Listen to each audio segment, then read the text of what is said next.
बिस्मिल्लाहिर्रहमानिर्रहीम, अस्सलाम वालेकुम, गुड मॉर्निंग। न्यू पाकिस्तान में आपको खुशामदीद कहती हूँ। नाज़रीन, हमारी ज़िंदगी में बहुत सी चीज़ें बहुत अहम होती हैं जिनको हम अक्सर बहुत मामूली समझते हैं।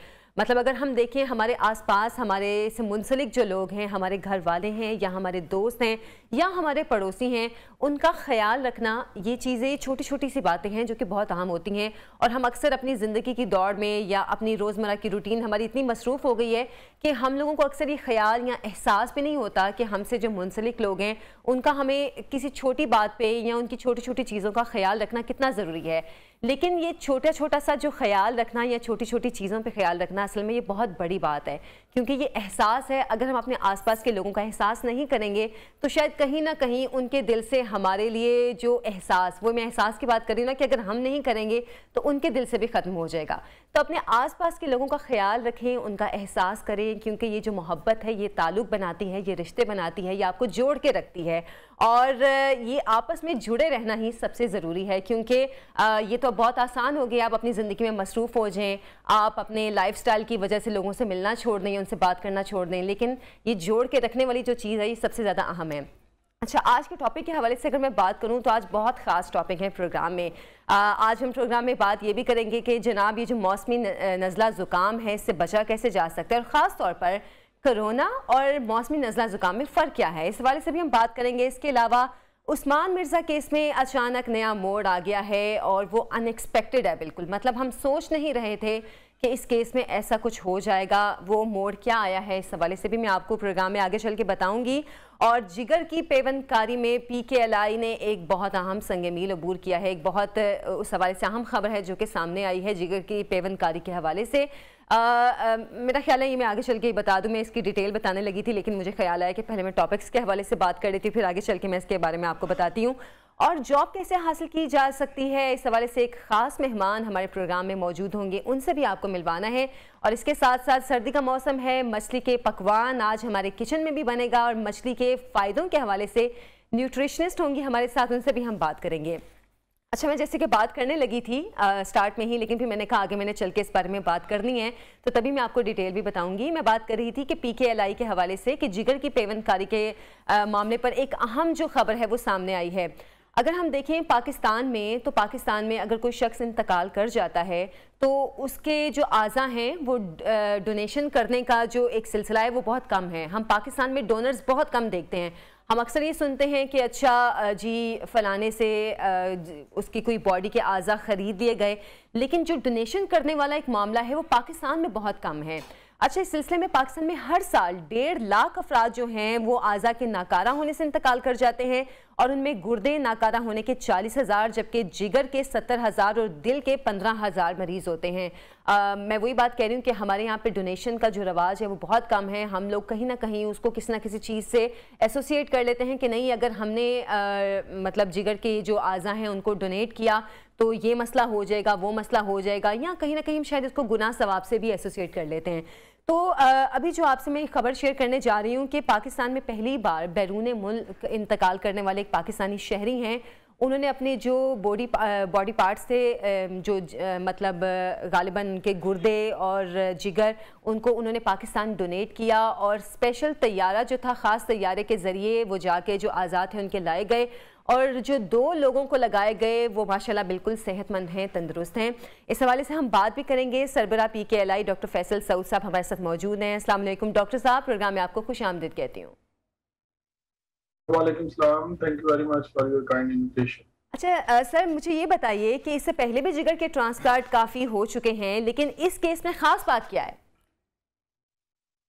देखिए, पाकिस्तान में लिवर ट्रांसप्लांट रेगुलर बेसिस पे तो पिछले 10-11 साल से हो रहा है, लेकिन पाकिस्तान में जो लिवर ट्रांसप्लांट होता है उसको हम लाइफ रिलेटेड ट्रांसप्लांट कहते हैं, जिसमें एक जिंदा शख्स अपने किसी अजीज को अपने लिवर का एक पार्ट डोनेट करता है, या किडनीज में वो अपना एक गुर्दा डोनेट कर सकता है। अच्छा, जाके वेस्टर्न वर्ल्ड में जो मेजॉरिटी ऑफ द ट्रांसप्लांट होते हैं वो अपनी डेथ के बाद जो लोग डोनेट कर देते हैं, जिसको हम डोनेशन आफ्टर डेथ कहते हैं, वो सबसे सेफ फॉर्म है, क्योंकि हेल्दी डोनर्स को कोई ऑपरेशन नहीं करवाना पड़ता।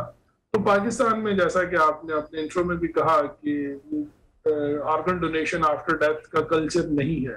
तो पाकिस्तान में लिवर का एक ट्रांसप्लांट आई थिंक 2010 या 11 में शेख ज़ायद हॉस्पिटल में हुआ था, that was the only one. उसके बाद disease organ liver transplant Pakistan में नहीं हुआ। किडनीज कुछ मेरा ख्याल 5 या 7 पाकिस्तान में इन द लास्ट 15-20 इयर्स हो चुके हैं। What was different about this transplant कि ये जो डिसीज डोनर है ये अबू धाबी में था, पाकिस्तानी ओरिजिन का young man who was working there. Unfortunately उनको हेड इंजरी हुई जिसकी वजह से उनका पहले क्लीवलैंड क्लिनिक अबू धाबी में इलाज किया गया, बट एट सम पॉइंट ये समझा गया कि ही इज ब्रेन डेड।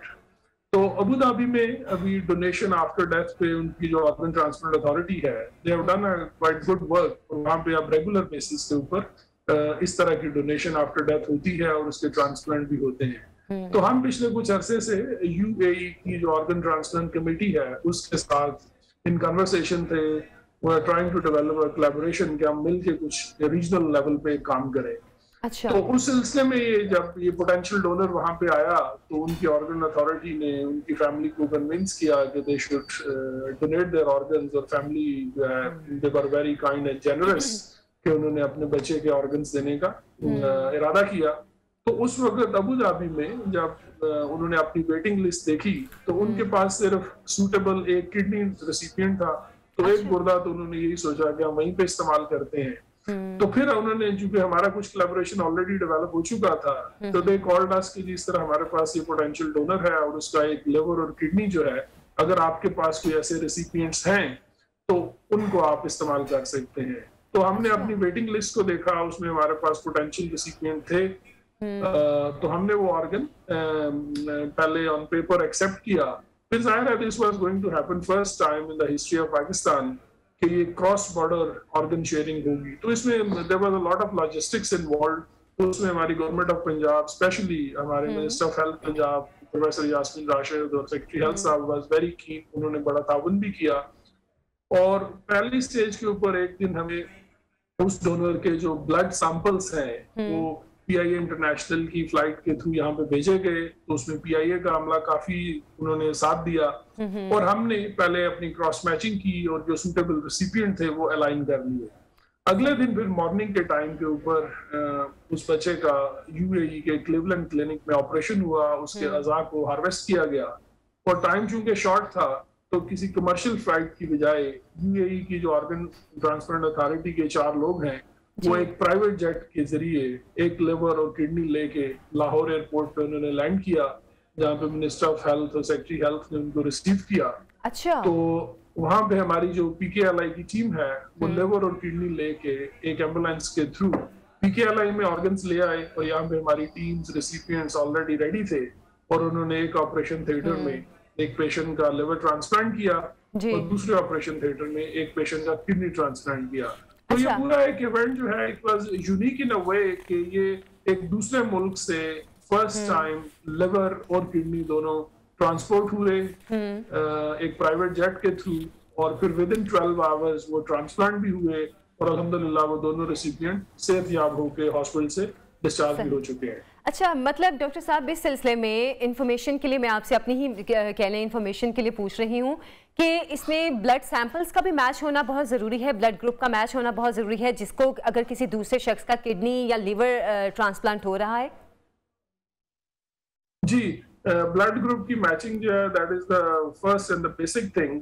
और फिर किडनी ट्रांसप्लांट के लिए काफी सारी उसको हम एचएलए मैचिंग कहते हैं, वो भी ब्लड सैंपल्स के थ्रू की जाती है। तो blood group is very important as a basic step. अच्छा डॉक्टर साहब, इससे पहले पाकिस्तान में ये जो लीवर ट्रांसप्लांट का इतना नहीं था सिस्टम, तो लोग इंडिया जाते थे लीवर ट्रांसप्लांट के लिए और वो काफ़ी महंगा इलाज उनको पड़ जाता था क्योंकि गालिबन 1 करोड़ से ज़ायद का उनको खर्चा लोगों को आ जाता था क्योंकि पाकिस्तान में प्रॉपर सिस्टम नहीं था। लेकिन अब पाकिस्तान में जबकि लीवर ट्रांसप्लांट शुरू हो गया है तो कितनी कॉस्ट आती है एक आम शख्स को? देखिए, जो गवर्नमेंट सेक्टर में जो ट्रांसप्लांट है वो इधर पीकेएलआई में होता है और सिंध में गवर्नमेंट इंस्टीट्यूट में होता है, डाउ यूनिवर्सिटी कराची में होता है, मिलिट्री हॉस्पिटल रावलपिंडी में होता है। तो ये तो कुछ गवर्नमेंट सेक्टर हॉस्पिटल्स हैं जो ये ट्रांसप्लांट कर रहे हैं और प्राइवेट सेक्टर में शिफा इंटरनेशनल हॉस्पिटल इस्लामाबाद जो है वो लीड कर रहे हैं। तो बेसिकली गवर्नमेंट सेक्टर, क्योंकि it is a costly operation और इसके ऊपर कॉस्ट अच्छी खासी आती है गवर्नमेंट सेक्टर में, because the subsidy given by the government, ये कुशन होता है कि आप उसको सस्ता कर लें। मतलब कॉस्ट तो है, वो प्राइवेट सेक्टर में हो या गवर्नमेंट सेक्टर में हो। गवर्नमेंट सेक्टर में वो कॉस्ट जो है वो गवर्नमेंट बेयर कर रही होती है, या पार्टली गवर्नमेंट बेयर करती है और पार्टली पेशेंट जो है। और प्राइवेट सेक्टर में तो ज़ाहिर it is all out of pocket और पेशेंट को खुद करना पड़ता है। और प्राइवेट जो हॉस्पिटल है ज़ाहिर है वहां पे कुछ ना कुछ प्रॉफिट मार्जिन की भी उन्होंने रखना होता है। तो गवर्नमेंट सेक्टर में जी तकरीबन हम लोग यहाँ पे जो है 3.8 मिलियन यानी 38 लाख का ट्रांसप्लांट है जो patient full out of pocket खुद पे कर रहे होते हैं। अच्छा। लेकिन हमारे 70% ट्रांसप्लांट जो हैं वो सब्सिडाइज होते हैं। उनमें से आई वुड से कि 50% जो है वो एब्सोल्युटली फ्री हैं और 50% जो है वो a little bit of the transplant package 5%, 10% इस तरह पे करते हैं। But that is all being subsidized by the budget which is given to us by the government of Punjab. अच्छा डॉक्टर साहब, वैसे पाकिस्तान में सालाना कितने लोग हैं, अगर मतलब अब तक हम देखें हिस्ट्री अपनी, तो कितने लोग हैं जिनको सालाना या तादाद कहना चाहिए कितने % लोग हैं जिनको ट्रांसप्लांट की ज़रूरत पड़ती है, और ख़ास तौर पर कौन से ऐसे पार्ट्स हैं जिनके लिए ट्रांसप्लांट की ज़रूरत ज़्यादा पड़ती है? देखिए अगर आप लिवर की बात करें तो जो एक रफ एस्टिमेट्स हैं, I think around 8,000 liver transplants per year is the need of our country। और 8,000 लिवर ट्रांसप्लांट रफली पाकिस्तान में सालाना चाहिए होंगे। और kidney I am not absolutely sure but I think we are talking about around 20,000 a year. अच्छा वैसे heart transplant का तो कोई डेटा नहीं है मेरे पास। अच्छा डॉक्टर साहब, जैसे कि मैं शुरू में भी बात कर रही थी, हमारे यहाँ पर रुझान नहीं है डोनेशन का, मतलब डोनेट करने का अपने बॉडी पार्ट्स का। इसकी वजूहात आपको क्या लगती हैं कि लोग क्यों अपने जो बॉडी पार्ट्स हैं उनको डोनेट नहीं करना चाहते? जैसे अब ये लिवर है, ये किडनी है या हार्ट है, अगर कोई हेल्दी शख्स की डेथ होती है तो वो जी एब्सोल्युटली कर सकता है और करना भी चाहिए। लेकिन डिफरेंट लेवल के इश्यूज हैं। पहला तो है कि कोई लीगल फ्रेमवर्क हो कि जिसमें देने वाले दे सकें और जो हॉस्पिटल्स हैं वो वाले ऑर्गन्स हार्वेस्ट कर सकें, और मैकेनिज्म हो कि वो जिन जिन लोगों को जरूरत है उनको लग भी सके। तो law is there now, that should not be a barrier. तो आई थिंक मेजर जो इशू है वो it is education of the society और लोगों की एक्सेप्टेंस कि this is a noble cause और कंट्रीब्यूट करना चाहिए इसमें। कुछ ना कुछ एलिमेंट जो है वो लोग शायद रिलीजियस क्लैरिटी लोगों को नहीं होती जी, तो उस वजह से भी कुछ लोग बैठ उठा। अच्छा डॉक्टर साहब, वैसे PKLI इस सिलसिले में बहुत अहम अगर रोल वो प्ले कर रहा है, तो वैसे PKLI के पास मतलब ये माहाना कितने ऑपरेशन करने की कैपेसिटी कहीं या इस्तेदाद कहीं ये मौजूद है? देखिए जी, राइट नाउ हम about 15 liver transplant a month और 15 किडनी ट्रांसप्लांट अ मंथ कर रहे हैं। अच्छा, और ये मतलब आपके ख्याल में कि ये सफिशिएंट है जो लोग अब जैसे कि आपने बताया कि सालाना 8,000 यहाँ पर एक मिनिमम एस्टिमेट आपने लगाया, तो क्या ये सफिशिएंट है आपके ख्याल में? नॉट एट ऑल जी। देखें, अगर 8 to 10,000 is the need of our country, तो एज अ इंस्टीट्यूशन आप अगर बहुत ज्यादा ट्रांसप्लांट भी करें लिवर या किडनी के, तो आप 200-300 अ ईयर कर लेंगे। और हमारे पाकिस्तान में अभी 6 या 7 लिवर ट्रांसप्लांट सेंटर हैं जो एक्टिवली ट्रांसप्लांट कर रहे हैं। अच्छा, तो हम सब का तो जो कलेक्टिव नंबर है, ये जो तमाम ट्रांसप्लांट सेंटर्स हैं उनका मिला के भी मेरा ख्याल है 500 से ज्यादा नहीं बनता ठीक है पर ईयर। तो there is a huge gap. ठीक है, बहुत शुक्रिया डॉक्टर फैसल सऊद साहब, आपका हॉस्पिटल इस सिलसिले में बहुत अहम किरदार अदा कर रहा है, और हमारी ये दुआ भी है कि मज़ीद ऐसे डोनर्स भी आएँ लोगों को जो कि अपने जो बॉडी पार्ट्स हैं उनको अतिया कर सकें, ताकि लोगों को जो एक ख़रीदो फरोख्त वाला मामला है उससे उनकी कुछ जान छूट सके। अच्छा जनाब, उस्मान मिर्ज़ा केस में एक इंतहाई अहम मोड़ सामने आया है, वो मोड़ क्या है इस हवाले से भी हम बात करेंगे, लेकिन एक ब्रेक के बाद।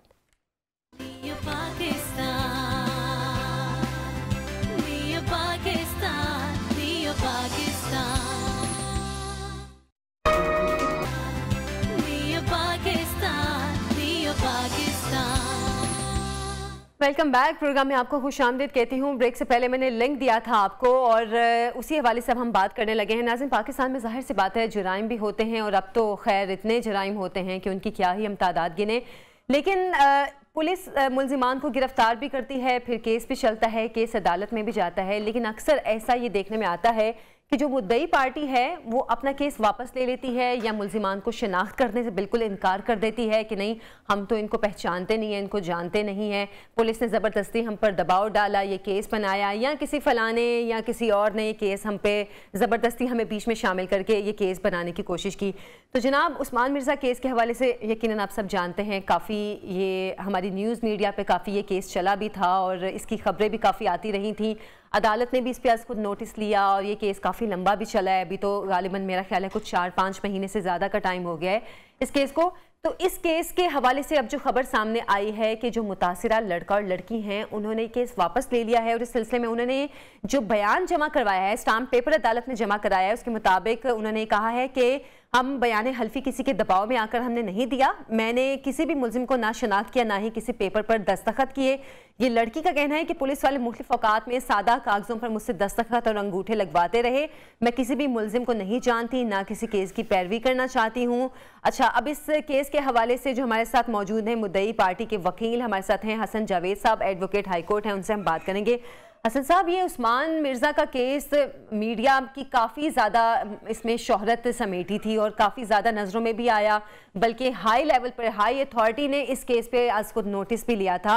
तो अभी ये जो नया मोड़ आया है इसकी क्या वजूहात हैं? जी, बिस्मिल्लाहिर्रहमानिर्रहीम। आयशा साहबा, बहुत शुक्रिया आपका। पहली गुजारिश तो मेरी ये है कि जिस तरह आपने जिक्र किया कि इस वाक़े के हवाले से ख़ासा ये मीडिया में हाईलाइट हुआ था, तो बेसिक प्रिंसिपल, जो बेसिक रिस्पॉन्सिबिलिटी है स्टेट की, पुलिस की या पूरी स्टेट हिरार्की की, वो ये है कि जब भी कोई जुर्म सरजद हो उसकी कॉग्निजेंस ले और उसकी कॉग्निजेंस करके एक फेयर ट्रायल की अपॉर्चुनिटी दे के उस हर जुर्म के नतीजे में होने वाले जो हालात हों उसमें जो है इंसाफ के हुसूल को यकीनी बनाया जाए। इस वाक़े में भी जिस दिन से ये वाक़या रिपोर्ट हुआ है, क्योंकि वाक़या ये अक्रेस पुरानी थी, लेकिन जुलाई 2021 में ये वायरल हुई सोशल मीडिया पे वीडियो, और सोशल मीडिया पे वायरल होने के बाद ये इसकी कॉग्निजेंस पुलिस ने ली और SHO थाना गोलड़ा शरीफ के जो थे उनकी मदय्यत में ये FIR रजिस्टर हुई थी।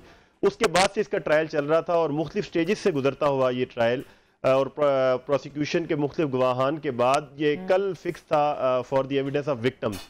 जो मुतासरा लड़की और लड़का है इस केस में, उनके एविडेंस के लिए फिक्स था और मैं ज़ाहिर है उनको from its very beginning represent कर रहा था इस केस में, लेकिन कल के दिन मेरा उनके साथ राब्ता मुनक़ता हो गया और मैं चूँकि हम वेट कर रहे थे, कोर्ट भी वेट कर रही थी। अच्छा। और मेरी चूँकि मुझे कोई इंटीमेशन नहीं थी अपने क्लाइंट्स की जानिब से, और फिर सडनली लेट आवर्स में वो कोर्ट में आए, एक नए काउंसिल उन्होंने इंगेज किए, फ्रेश पावर ऑफ अटार्नी उन्होंने सबमिट की और उसके बाद उन्होंने जो कुछ हुआ वो मीडिया के सामने रिपोर्ट हुआ।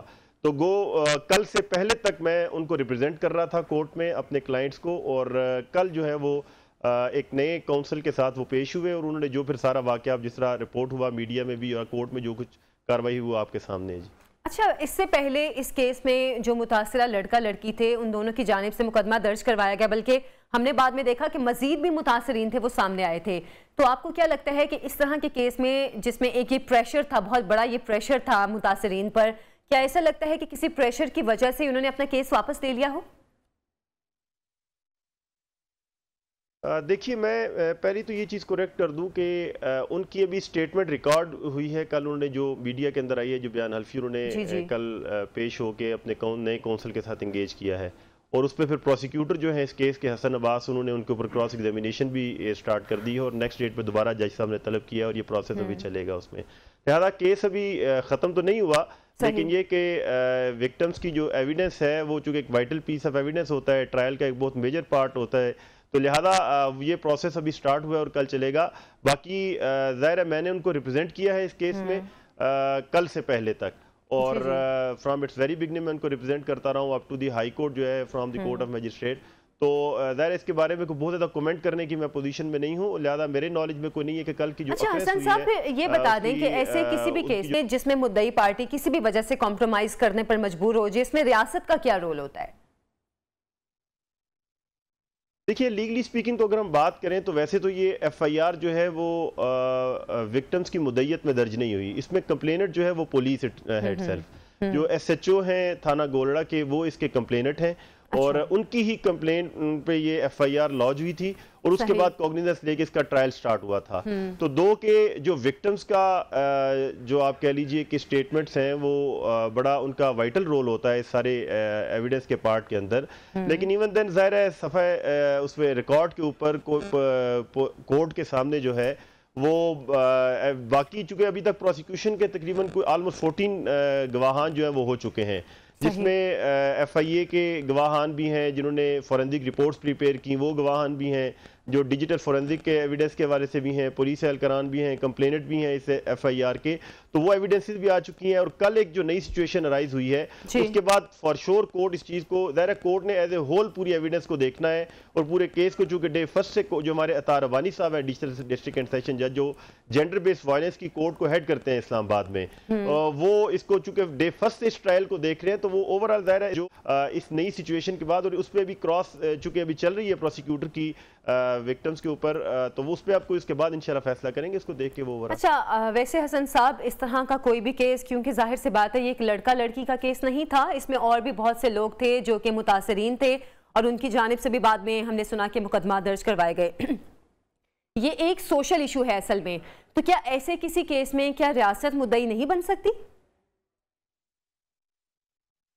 लेकिन इसमें मैं तो पहले अर्ज कर रहा हूँ ना आपसे कि इसमें तो मुद्दई है ही पुलिस, इसमें तो कंप्लेनेंट इटसेल्फ जो है मुद्दई नहीं थे इस केस के अंदर। सही। तो इसमें मुद्दई जो थी ये कॉग्निजेंस, चूंकि एक सोशल मीडिया पे वीडियो वायरल हुई थी और उसमें पुलिस ने खुद कॉग्निजेंस लेते हुए जो है इसकी एफआईआर जो कंसर्न पुलिस स्टेशन है थाना गोलड़ा, उसके एसएचओ की मुद्दत में जो है ये एफआईआर लॉन्च हुई है। लिहाजा इस पे उन्हीं की मुद्दत में है और केस अभी ये ज़ाहिर है कि चल रहा है। हम इस पे कोई बहुत ज़्यादा इसलिए भी कमेंट हम इस पे नहीं करना चाहिए या प्रेडिक्शन नहीं करनी चाहिए कि जब भी कोई मैटर पेंडिंग बिफोर या सब्जेक्ट्स बिफोर दी कोर्ट हो तो उस पर ज़ाहिर है लिमिटेशंस होती हैं उस पर कमेंट करते हुए, उस पर बात करते हुए, और मोर स्पेसिफिकली जबकि मैं खुद विक्टिम्स का काउंसलर रह चुका हूँ कल से पहले तक, लिहाजा उसमें उन लिमिट्स को देख के हम बात कर सकते हैं। लेकिन ये बात जहन में रहनी चाहिए कि इस एफआईआर का जो ये केस चल रहा है ये सिर्फ इसी वायरल वीडियो के ऊपर जो है वो एफआईआर रजिस्टर है। बाकी जिन केसेस की आप बात कर रहे हैं वो तो कोई सामने मेरे नॉलेज में नहीं है, लेकिन ये जो एफआईआर है ये पुलिस की मुद्दत में रजिस्टर हुई है। थाना गोलड़ा के जो एसएचओ थे वो कंप्लेनेंट थे इसके। लिहाजा आप कोर्ट इस चीज़ को ज़ाहिर है ज़रूर आप कह लें कि एनालाइज करेगी, ऑब्जर्व करेगी कि विक्टिम्स की स्टेटमेंट के बाद और बाकी चीज़ें जो रिकॉर्ड पर मौजूद है उनको ज़रूर देखेगी, डिजिटल फोरेंसिक एविडेंस भी और बाकी चीज़ें भी जो मौजूद है। वैसे आपके ख्याल में, क्योंकि अब जैसे कि आपने कहा कि मुतासिरा लड़का लड़की तो हैं, उन्होंने तो इनकार कर दी है, लेकिन पुलिस की मुद्दत में ये मुकदमा दर्ज हुआ है, तो क्या अगर अब लड़का लड़की इस केस को मजीद आगे लेके जाने से इनकार कर देते हैं तो क्या ये केस खत्म हो गया? देखिए, ज़ाहिर है जो हमारे जज हैं इस हमारी कोर्ट के, उन्होंने ज़ाहिर है नेक्स्ट डेट पे दोबारा तलब किया है विक्टिम्स को, और अभी उस पर प्रोसेस अभी कंप्लीट नहीं हुआ, कंक्लूड नहीं हुआ है। तो केस तो ज़ाहिर है कि चलेगा, उसकी फेट अब क्या होती है ज़ाहिर है उस पर हमें आप बीइंग मीडिया पर्सन और मैं more specifically being a lawyer इसके ऊपर कमेंट इसलिए नहीं करना चाहिए कि किसी भी केस के ऊपर कोई कमेंट करना जो है वो लीगल एथिक्स के भी खिलाफ है, प्रोफेशनलिज्म के भी खिलाफ है। लेकिन ज़ाहिर है केस अभी एंड नहीं हुआ है, केस अभी चल रहा है। अच्छा, चलिए थोड़ी सी आपसे इन्फॉर्मेशन के लिए एक और मैं चीज़ पूछना चाह रही थी कि अब लड़की का ये कहना है कि पुलिस ने मुख्तलिफ औकात में सादा कागज़ों पे मुझसे दस्तखत भी लिए, अंगूठे भी लगवाए हैं और मैं किसी मुलजिम को जानती नहीं हूँ, इस केस की पैरवी नहीं करना चाहती हूँ। अब इन तमाम बयानों के बाद कि जैसे लड़की ने सारा मामला पुलिस पर डाल दिया है, ये केस किस तरह का रुख इख्तियार कर सकता है? देखिए, जाहिर है कि मैं इसलिए कह रहा हूँ कि जब ये स्टेटमेंट कल एक नई सिचुएशन अराइज हुई है ना कोर्ट में, हाँ जी बिल्कुल, और इस सिचुएशन को ज़ाहिर आप कोर्ट बाकी तमाम एविडेंसेस के साथ कोलैबोरेट करेगी, उसको देखेगी। और मैं इस पे ये ज़रूर कहूँगा कि हमारी जो प्रोसिक्यूशन इस थ्रू आउट इस केस में जब तक मैं रहा हूँ कल से पहले तक, बहुत अच्छे अंदाज से प्रोसिक्यूशन को लीड किया हमारे जो प्रोसिक्यूटर थे हसन अब्बास, उन्होंने भी, और वो अभी क्रॉस इनके ऊपर कर रहे हैं। उसके बाद देखिए कि ज़ाहिर है इसको आप ये नहीं कह सकते इन ए नटशेल कि ये बिल्कुल एंड हो गया है केस कल, ज़ाहिर है इनकी अभी इनके ऊपर क्रॉस एग्जामिनेशन जारी है, तो उसके बाद ही कोर्ट को वर्डिक्ट देगी, इस पे फैसला करेगी। कोर्ट ने पूरे रिकॉर्ड को भी देखना है। इसका बड़ा वाइटल पार्ट था एविडेंस का कि जिसमें दोनों विक्टिम्स ने कल एविडेंस देनी थी, और उसके बाद ये है कि जो आईओज है इस केस के दोनों, उन आईओज की एविडेंस जो है वो अभी रहती है। तो लिहाजा इसके बाद ये अब आईओज की एविडेंस रिकॉर्ड होगी इसके बाद, और उनके ऊपर क्रॉस एग्जामिनेशन होगी।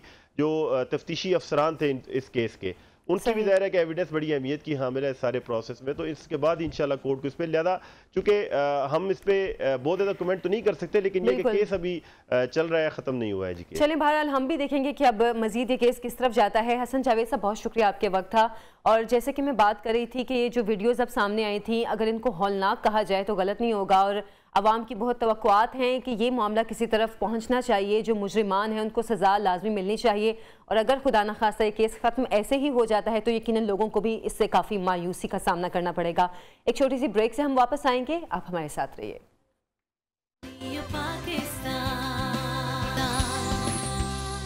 Welcome back. प्रोग्राम में आपको खुश आमदीद कहती हूँ। नाज़रीन, सर्दी का मौसम जब शुरू होता है तो हमें से बहुत से लोग बहुत सालों से सर्दी के मौसम शुरू होने के साथ ही बीमार होना शुरू हो जाते थे।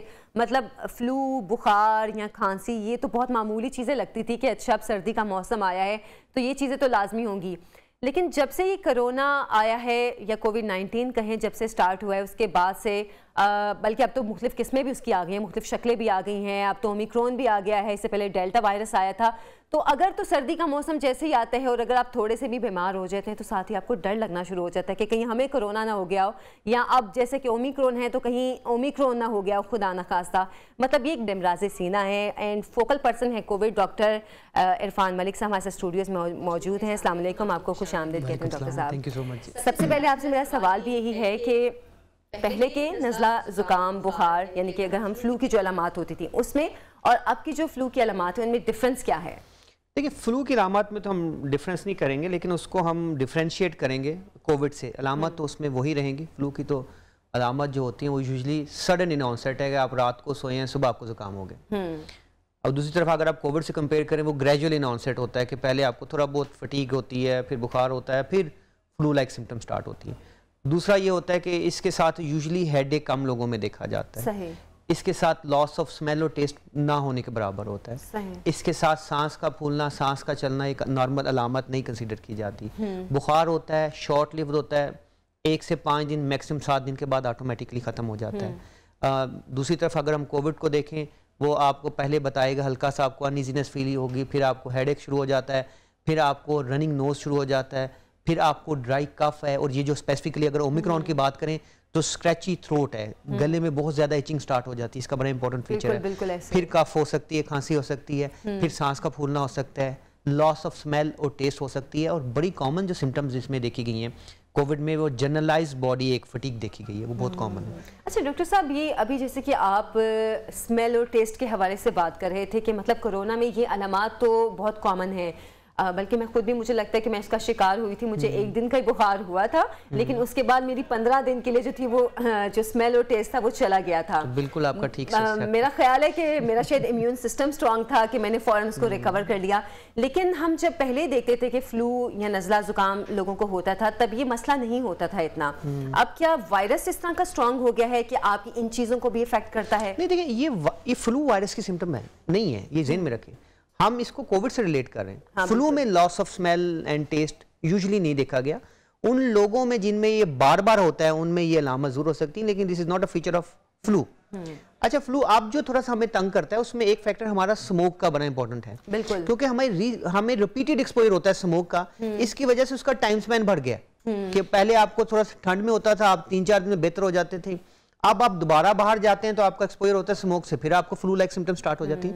तो लॉस ऑफ स्मेल और टेस्ट यूजुअली फ्लू का फीचर नहीं है। अच्छा डॉक्टर साहब, जिन लोगों को हम अक्सर देखते हैं लोगों को बार बार फ्लू या नज़ला ज़ुकाम हो रहा होता है, इसकी वजह क्या है? उनका इम्यून सिस्टम कमज़ोर है या फिर ये वायरस, में वही बात कही थी, वायरस इतना स्ट्रांग है कि उन लोगों को फौरन अटैक करता है? अच्छा, ये चीज़ थोड़ा सा डिफ्रेंशिएट करेंगे हम एक और डिजीज़ से। बेसिकली जिनको बार बार फ्लू होता है और उसका ताल्लुक सिर्फ मौसम से हो, लाइक जब मौसम चेंज हो रहा है, हाँ, लाइक या वो डस्ट में चले जाते हैं, लाइक वो परफ्यूम या किसी फ्यूम से हो रहा हो, तो ये एक सॉर्ट ऑफ एलर्जी भी होती है। अच्छा। इसमें एक स्पेसिफिक अलामत जिसको हम कहते हैं गले में केरा गिरना, केरा गिरने की अलामत भी होती हैं, और छींकें जो होती हैं वो एक्सपोजर के बाद होती हैं, उसके बाद वो ठीक हो जाती हैं।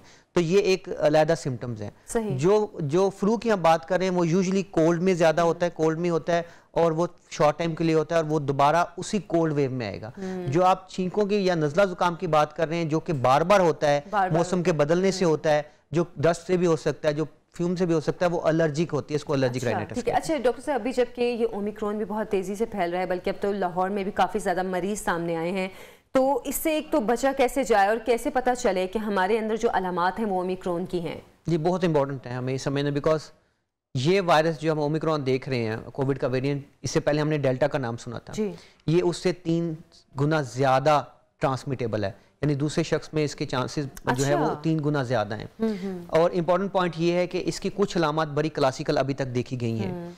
एक तो जैसे मैंने आपको बताया कि स्क्रैची थ्रोट, गले में खारिश का रहना और ऐसे लगता है जैसे आपको कोई गला आपका काट रहा है। दूसरा ये है कि आपको हेडेक होना, फटीग्ड होना, बुखार का होना ज़्यादा 100 तक, और उसके बाद वो सडनली ठीक हो जाता है। और खांसी खुश्क का होना, ये डिफरेंशिएटिंग फीचर है इसमें। नॉर्मली हेडेक हमने पिछले वायरस में नहीं देखा, स्क्रैची थ्रोट हमने डेल्टा में नहीं देखा, ये एक कॉमन सिम्टम है जो हमें नजर आती है। अच्छा, एक दिन मैं बात करी थी किसी और जगह पे भी, तो वो मुझे बता रहे थे कि जो अभी ओमिक्रॉन के जो सिम्टम्स हैं उसमें ये भी मसला नहीं होता कि आपका टेस्ट और स्मेल चले जाते हैं। दैट इज द रीजन मैंने बात नहीं की। So loss of taste and smell usually Omicron का फीचर। अच्छा, और मतलब ये फिर सबसे ज्यादा खतरनाक सिचुएशन नहीं है कि आपको पता भी नहीं चल रहा कि आपके ये मसले आ गए, ये सिम्टम्स आ गए हैं, और आपको ये भी नहीं पता कि आप ओमिक्रॉन का शिकार हो गए और आप नॉर्मल लोगों में घूम फिर रहे हैं? जब अब आपको सस्पेक्ट करना चाहिए लाहौर में, आज से हफ्ता पहले सवाल पूछते तो शायद हम कंफ्यूज रहते। अगर आपको अब कोई ऐसा शख्स मिले जिसको गले में स्क्रैची से पेन हो रही है, जिसको हेडेक हो रहा है, जिसको फीवर हुआ है, जिसको लेथार्जी हुआ है, तो वो फ्लू नहीं है, वो ओमिक्रॉन ही है। और अब ओमिक्रॉन आ गया है तो अब ये सिग्निफिकेंट राइज करेगा, ये एक्सपेक्टेड है हमारा। और बच्चों में ये किस हद तक खतरनाक? ये बहुत इंपॉर्टेंट सवाल आपने पूछा। पहले डेल्टा वेरिएंट से पहले जो हम वायरस देखते रहे कोविड के, वो बच्चों में नहीं होते थे। डेल्टा और ओमिक्रॉन में ये प्रॉपर्टी है कि बच्चों में भी हो गया है। और बच्चों में होने का मतलब ये है कि जो स्कूल गोइंग बच्चे हैं, जब वो स्कूल से लेके आएंगे तो शायद उनमें तो वो प्रॉब्लम ना इतना करे, उनसे जो ट्रांसमिटेबिलिटी है उनको ग्रैंड पेरेंट्स को, उनके पेरेंट्स को, उनके लिए इंतहाई खतरनाक हो सकता है। तो ये बहुत इंपॉर्टेंट है कि अपने बच्चों को, स्पेशली वो जो उस एज पे का क्राइटेरिया फुलफिल करते हैं जिनको वैक्सीनेशन लगवानी चाहिए, तो मस्ट है कि उनको लगवाएं, उनमें टाइम वेस्ट ना करें। लेकिन अब जिन बच्चों को ये वैक्सीनेशन नहीं लग सकती उनको कैसे बचाएं? इस अगर हम ओमिक्रॉन कहें या मौसमी नज़ला बुखार है, उससे कैसे देखिए, उसमें तो प्रिवेंशन में हमें आप लोगों को हमसे ज़्यादा याद होगी, हम बार बार रिपीट कर करके जी आपको हैंड हाइजीन का ख्याल रखना है। मैंने आप अक्सर बताया करता था जब शुरू में ये स्टार्ट हुआ कि कुछ चीज़ें अब आपने बच्चों को ट्रेन कर देनी है। देखें, बच्चे जो हैं वो डोर नॉब्स को भी हाथ लगाते हैं, वो हर जगह को टच कर रहे होते हैं, तो उनको हैंड हाइजीन का प्रिवेंटिव मेजर आपको सिखाना है। बिल्कुल, मास्क उन्होंने पहनना है। अब स्कूल में गैदरिंग जो है वो टीचर का काम है कि वो कितना डिस्टेंस पे बैठाती है, ये काम तो उनको अब बच्चों को आपको सिखाना पड़ेगा। बिल्कुल। अब तो मतलब वो कोरोना के आने के बाद मेरा ख्याल है बच्चों को अब खुद भी पता है कि हमने किन चीज़ों से बचना है और किन चीज़ों से हमने एहतियात करनी है। अच्छा, अभी बूस्टर डोज की अगर हम बात करें, जिन लोगों ने वैक्सीनेशन लगवा ली है, क्या उनके लिए बूस्टर डोज भी देखिए, ये थोड़ा सा डिबेटेबल टॉपिक है। अब अगर हम बूस्टर के पीछे पड़ जाएंगे जी बूस्टर सबको लगवाना है, तो उसका आंसर है नहीं। अच्छा, वैक्सीनेशन करवाएं जी, वैक्सीनेशन इज द की। हम अक्सर बात करते हैं ओमिक्रॉन की उन ममालिक से कंपेयर करते हैं जिनमें 80% वैक्सीनेशन हो चुकी है, और हम देख रहे हैं कि जिनमें वैक्सीनेशन हुई हुई है उसमें ओमिक्रॉन माइल्डर सिम्टम दे रहा है। So vaccination is must. जिनकी वैक्सीनेशन ड्यू है वो जरूर करवाएं। हाँ जी, वो हाई रिस्क ग्रुप जो कि एक्सपोज होता है, लाइक आई मस्ट है कि आप लोग जैसे अब तो 30 ईयर से ऊपर बूस्टर कर दिया, और वो लोग जिनको शुगर है, जिनको ब्लड प्रेशर है, जो हेल्थ केयर वर्कर हैं, उनके लिए बूस्टर मस्ट है। और अब ये लग रही है तो बगैर टाइम वेस्ट किए बूस्टर लगवाएं, और इसका डेफिनेटिवली आपको फायदा मिलेगा। ये देखा गया है, जिन लोगों को बूस्टर दिया गया, यूके की मैं बात कर रहा हूँ, वो उनकी fight with the Omicron was better. So अब ये आउट ऑफ डिबेट चला गया। सो बूस्टर 30 ईयर से अब गवर्नमेंट ने 1 जनवरी से अलाउ कर दिया, तो आपको लगाना चाहिए। अच्छा, जिन लोगों ने मतलब अब ये मिथ अगर हम कहें कि ये बातें बनाई जा रही थी, खैर वो तो जब कोविड आया था तब भी जब ये वैक्सीनेशन का मामला शुरू हुआ तो लोगों ने कहना शुरू कर दिया कि जो वैक्सीनेशन लगवा रहे हैं वो 2 साल बाद बस वो फौत हो जाएंगे, इस तरह की बातें। खैर अब तो मेरा ख्याल आती से ज़्यादा दुनिया वैक्सीनेशन करवा चुकी है, लेकिन अब बूस्टर के हवाले से भी कुछ ऐसे ही बातें की जा रही थी, कुछ ऐसे रूमर सामने आ रहे थे कि नहीं अब ये कोई नई चीज़ है जो कि हमारी बॉडी में इंजेक्ट करने की कोशिश की जा रही है। जब पैंडेमिक आती है ना, तो बहुत सी चीज़ें जो हैं वो इवॉल्व होती हैं, बहुत सी चीज़ों को आप अर्ली रिलीज कर देते हैं, बहुत सी मेडिसिन को पहले बता देते हैं, बिकॉज आपके पास टाइम नहीं है कि आप 2 साल वेट करें और इतनी पॉपुलेशन जो है उसकी डेथ हो जाए। लेकिन बात ये थी कि पहले भी ये काम होता था, पहले सोशल मीडिया इतना स्ट्रांग नहीं था। अच्छा। आप तो सोशल मीडिया इतना स्ट्रांग है कि रात को वो बैठ के आपको बल्ब जला के भी दिखा सकता है, वो मैग्नेट भी अटैच कर सकता है, इस वजह से बहुत से लोगों ने कंफ्यूज का शिकार हो गए। लेकिन अब एविडेंस बेस्ड बात की जाती है। अगर आप अब देखें तो यूके ने भी इस पे पेपर आपके रिलीज होना शुरू हो गए हैं, यूएसए में भी रिलीज होना शुरू हो गए कि जिनको बूस्टर लगाएगी उनकी इम्यूनिटी ओमिक्रॉन से फाइट करने के लिए बेहतर थी। ठीक है, बाय द वे एक स्मॉल स्टडी हमारे प्रिंसिपल साहब के साथ सरदार अल्फरीद जफर हैं पीजीएमआई के, हम यहाँ पे एलजीएच में भी कर रहे हैं। वो लोग जिनकी पहले इम्यूनिटी नहीं बनी थी, अब बूस्टर लगाने के बाद उनकी इम्यूनिटी पे कितना फर्क आया, तो अभी तक प्रीलिमिनरी डेटा ये बताता है कि उनको सिग्निफिकेंटली इंपैक्ट आया। सो हम ये मानते हैं एज अ डॉक्टर कि जिनको बूस्टर की रिकमेंडेशन हो चुकी है उनको बगैर सेकंड थॉट के as early as possible booster लगाना है, क्योंकि बूस्टर आप आज लगाएंगे तो इफेक्ट आपका कल नहीं आएगा, it will take minimum 2 weeks, so you should go for booster as early as possible. अच्छा डॉक्टर साहब, वैसे खैर अब तो ये बात करना बेकार है कि सर्दियां आती हैं तो आप बीमार होते हैं, अब तो आप किसी भी मौसम में बीमार हो जाते हैं, अब तो गर्मियां भी आती हैं तो भी एक नई बीमारी आ रही होती है। देखिए उसकी वजह है ना जी, आप एयर क्वालिटी इंडेक्स उठा के देखें थ्रू आउट द ईयर। अब मैंने वो टाइम नहीं देखा कि एयर क्वालिटी इंडेक्स नीचे आया, और आपको पता है जो एयर क्वालिटी इंडेक्स चल रहा है, अगर इसी तरह का एक्सपोजर हमारा रहा तो लाहौरियों की तो जो लाइफ एक्सपेक्टेंसी है वो भी 3 से 4 साल कम हो जाएगी। तो this is very very important for us to understand this point. जब हम स्पेशलिटी में आए तो हमें बताया ये जाता था कि ये सीजनल स्पेशलिटी है, लेकिन अब हम through out the year respiratory patient देख रहे होते हैं। ऐसे ही है, वो पोल्यूशन कहीं पे कंस्ट्रक्शन ऑफ रोड वर्क चल रहा है तो वो 6 महीने चल रहा है, उसके एक्सपोजर से खराब हो गए, स्मोकिंग फैक्टर बन गया, इन्वायरमेंटल पोल्यूशन फैक्टर बन गया, इंडोर पोल्यूशन आपके कारपेट हो गए, आपकी वो चीज़ें होंगी जो अब मल्टीपल एक्सपोजर की वजह से हम आपको ऐसा सीजन नहीं देख रहे जब लोगों को रेस्पिरेटरी डिजीज। बिल्कुल बिल्कुल, मतलब तो ये सीजनल तो कह ही नहीं सकते इसमें, ये तो पूरे साल अब ये चीज चल रही है कि आप बीमार हो रहे हैं, आपको फ्लू हो रहा है, बुखार हो रहा है, या गले में इचिंग हो रही है, इस तरह के जो सिम्टम्स हैं तो पूरा साल देखे जा रहे हैं। तो बेहतर है कि आप सब वैक्सीनेशन करवा लें जिन्होंने नहीं करवाई है, क्योंकि कहीं ना कहीं आपका इम्यून सिस्टम इससे स्ट्रांग हो जाएगा। अच्छा डॉक्टर साहब, अब अगर हम घरेलू टोटकों की तरफ आ जाएं, हम ये नहीं कह सकते कि घरेलू टोटके सारे बेकार होते हैं, वो बहरहाल असर तो करते हैं, लेकिन कौन सी ऐसी स्टेज है कि जब आपको लगे कि नहीं बस अब घरेलू टोटकों से निकलकर अब ट्रीटमेंट की तरफ जाना चाहिए? देखिए हर चीज़ के कुछ वार्निंग साइन होते हैं। लाइक मैं अगर फ्लू की बात करूं तो फ्लू में किसी हद तक इस बात से मैं एग्री करूंगा कि टोटके जो हैं उसको अलाउ किया जाए। शहद इस्तेमाल कर रहे हैं लोग, अदरक इस्तेमाल कर रहे हैं, कावा बना रहे हैं, जुशांदा तो एक मेडिकल थेरेपी होगी ना, मतलब कावा शावा यूज़ कर रहे हैं, तो वो अलाउड है। और फ्लू सेल्फ लिमिटिंग डिजीज़ है, उसमें हम एक्सपेक्ट नहीं करते कोई भी कॉम्प्लिकेशन एट ऑल। लेकिन जो कोविड है ना उसमें ये काम नहीं हो सकता, कोविड के वार्निंग साइन को समझना। देखिए अगर कोविड में आपका बुखार डिस्पाइट रेस्ट के 3 दिन से ज्यादा मुसलसल 101 से ज्यादा हो रहा है, अगर आपको बार बार खांसी आना शुरू हो गई है, आपको चलने से सांस फूल रहा है, आपका ऑक्सीजन का लेवल 94 से नीचे हो गया है, तो टोटकों वाला टाइम खत्म हो गया। So you have to consult your doctor. और प्रॉब्लम भी कोविड में ये हुआ कि ये जो वार्निंग साइन थे इसको लोगों ने इग्नोर किया। जब ये साइंस आना शुरू हो जाते हैं तो फिर आप अगर डॉक्टर के पास जाएं, बिलीव में अगर आप ट्रीटमेंट कराएं तो कोविड का भी ट्रीटमेंट 90% क्योरेबल हो जाता है। प्रॉब्लम ये है कि ये फेज भी लोग क्रॉस करते हैं और उस फेज में हमारे पास आते रहे हैं जब बिल्कुल एंड स्टेज थी, उस वक्त कोविड में मैनेजमेंट प्लान आपके पास कुछ खास। बिल्कुल बिल्कुल। अच्छा डॉक्टर साहब, अगर हम बात करें अपनी डाइट के हवाले से, ऐसी क्या खुराक होनी चाहिए जो हमारी कुव्वत मुदाफ़त को स्ट्रॉन्ग करे, हमारा इम्यून सिस्टम स्ट्रॉन्ग करे कि हम इन बीमारियों से अगर बच नहीं सकते तो कम से कम कुछ एहतियात हो जाती है? देखिए balance diet is the key, और इम्पोर्टेंट पॉइंट है कि जो जंक फूड्स है ना उसको आउट कर दें। अच्छा। जो फिजी आपकी ये जो ड्रिंक्स हैं इनको आउट करें। आपको प्रोटीन लेनी है, आपको एग वाइट लेना है, अगर 40 ईयर से ऊपर हैं, आपको गोश्त का इस्तेमाल करना चाहिए, वो आप चिकन करें या उसको अल्टरनेट करें विद अदर। आपको फ्रूट्स का बैलेंस इस्तेमाल करना चाहिए, शुगर है तो जूसेस का इस्तेमाल कम करें। बैलेंस डाइट इज़ अ की।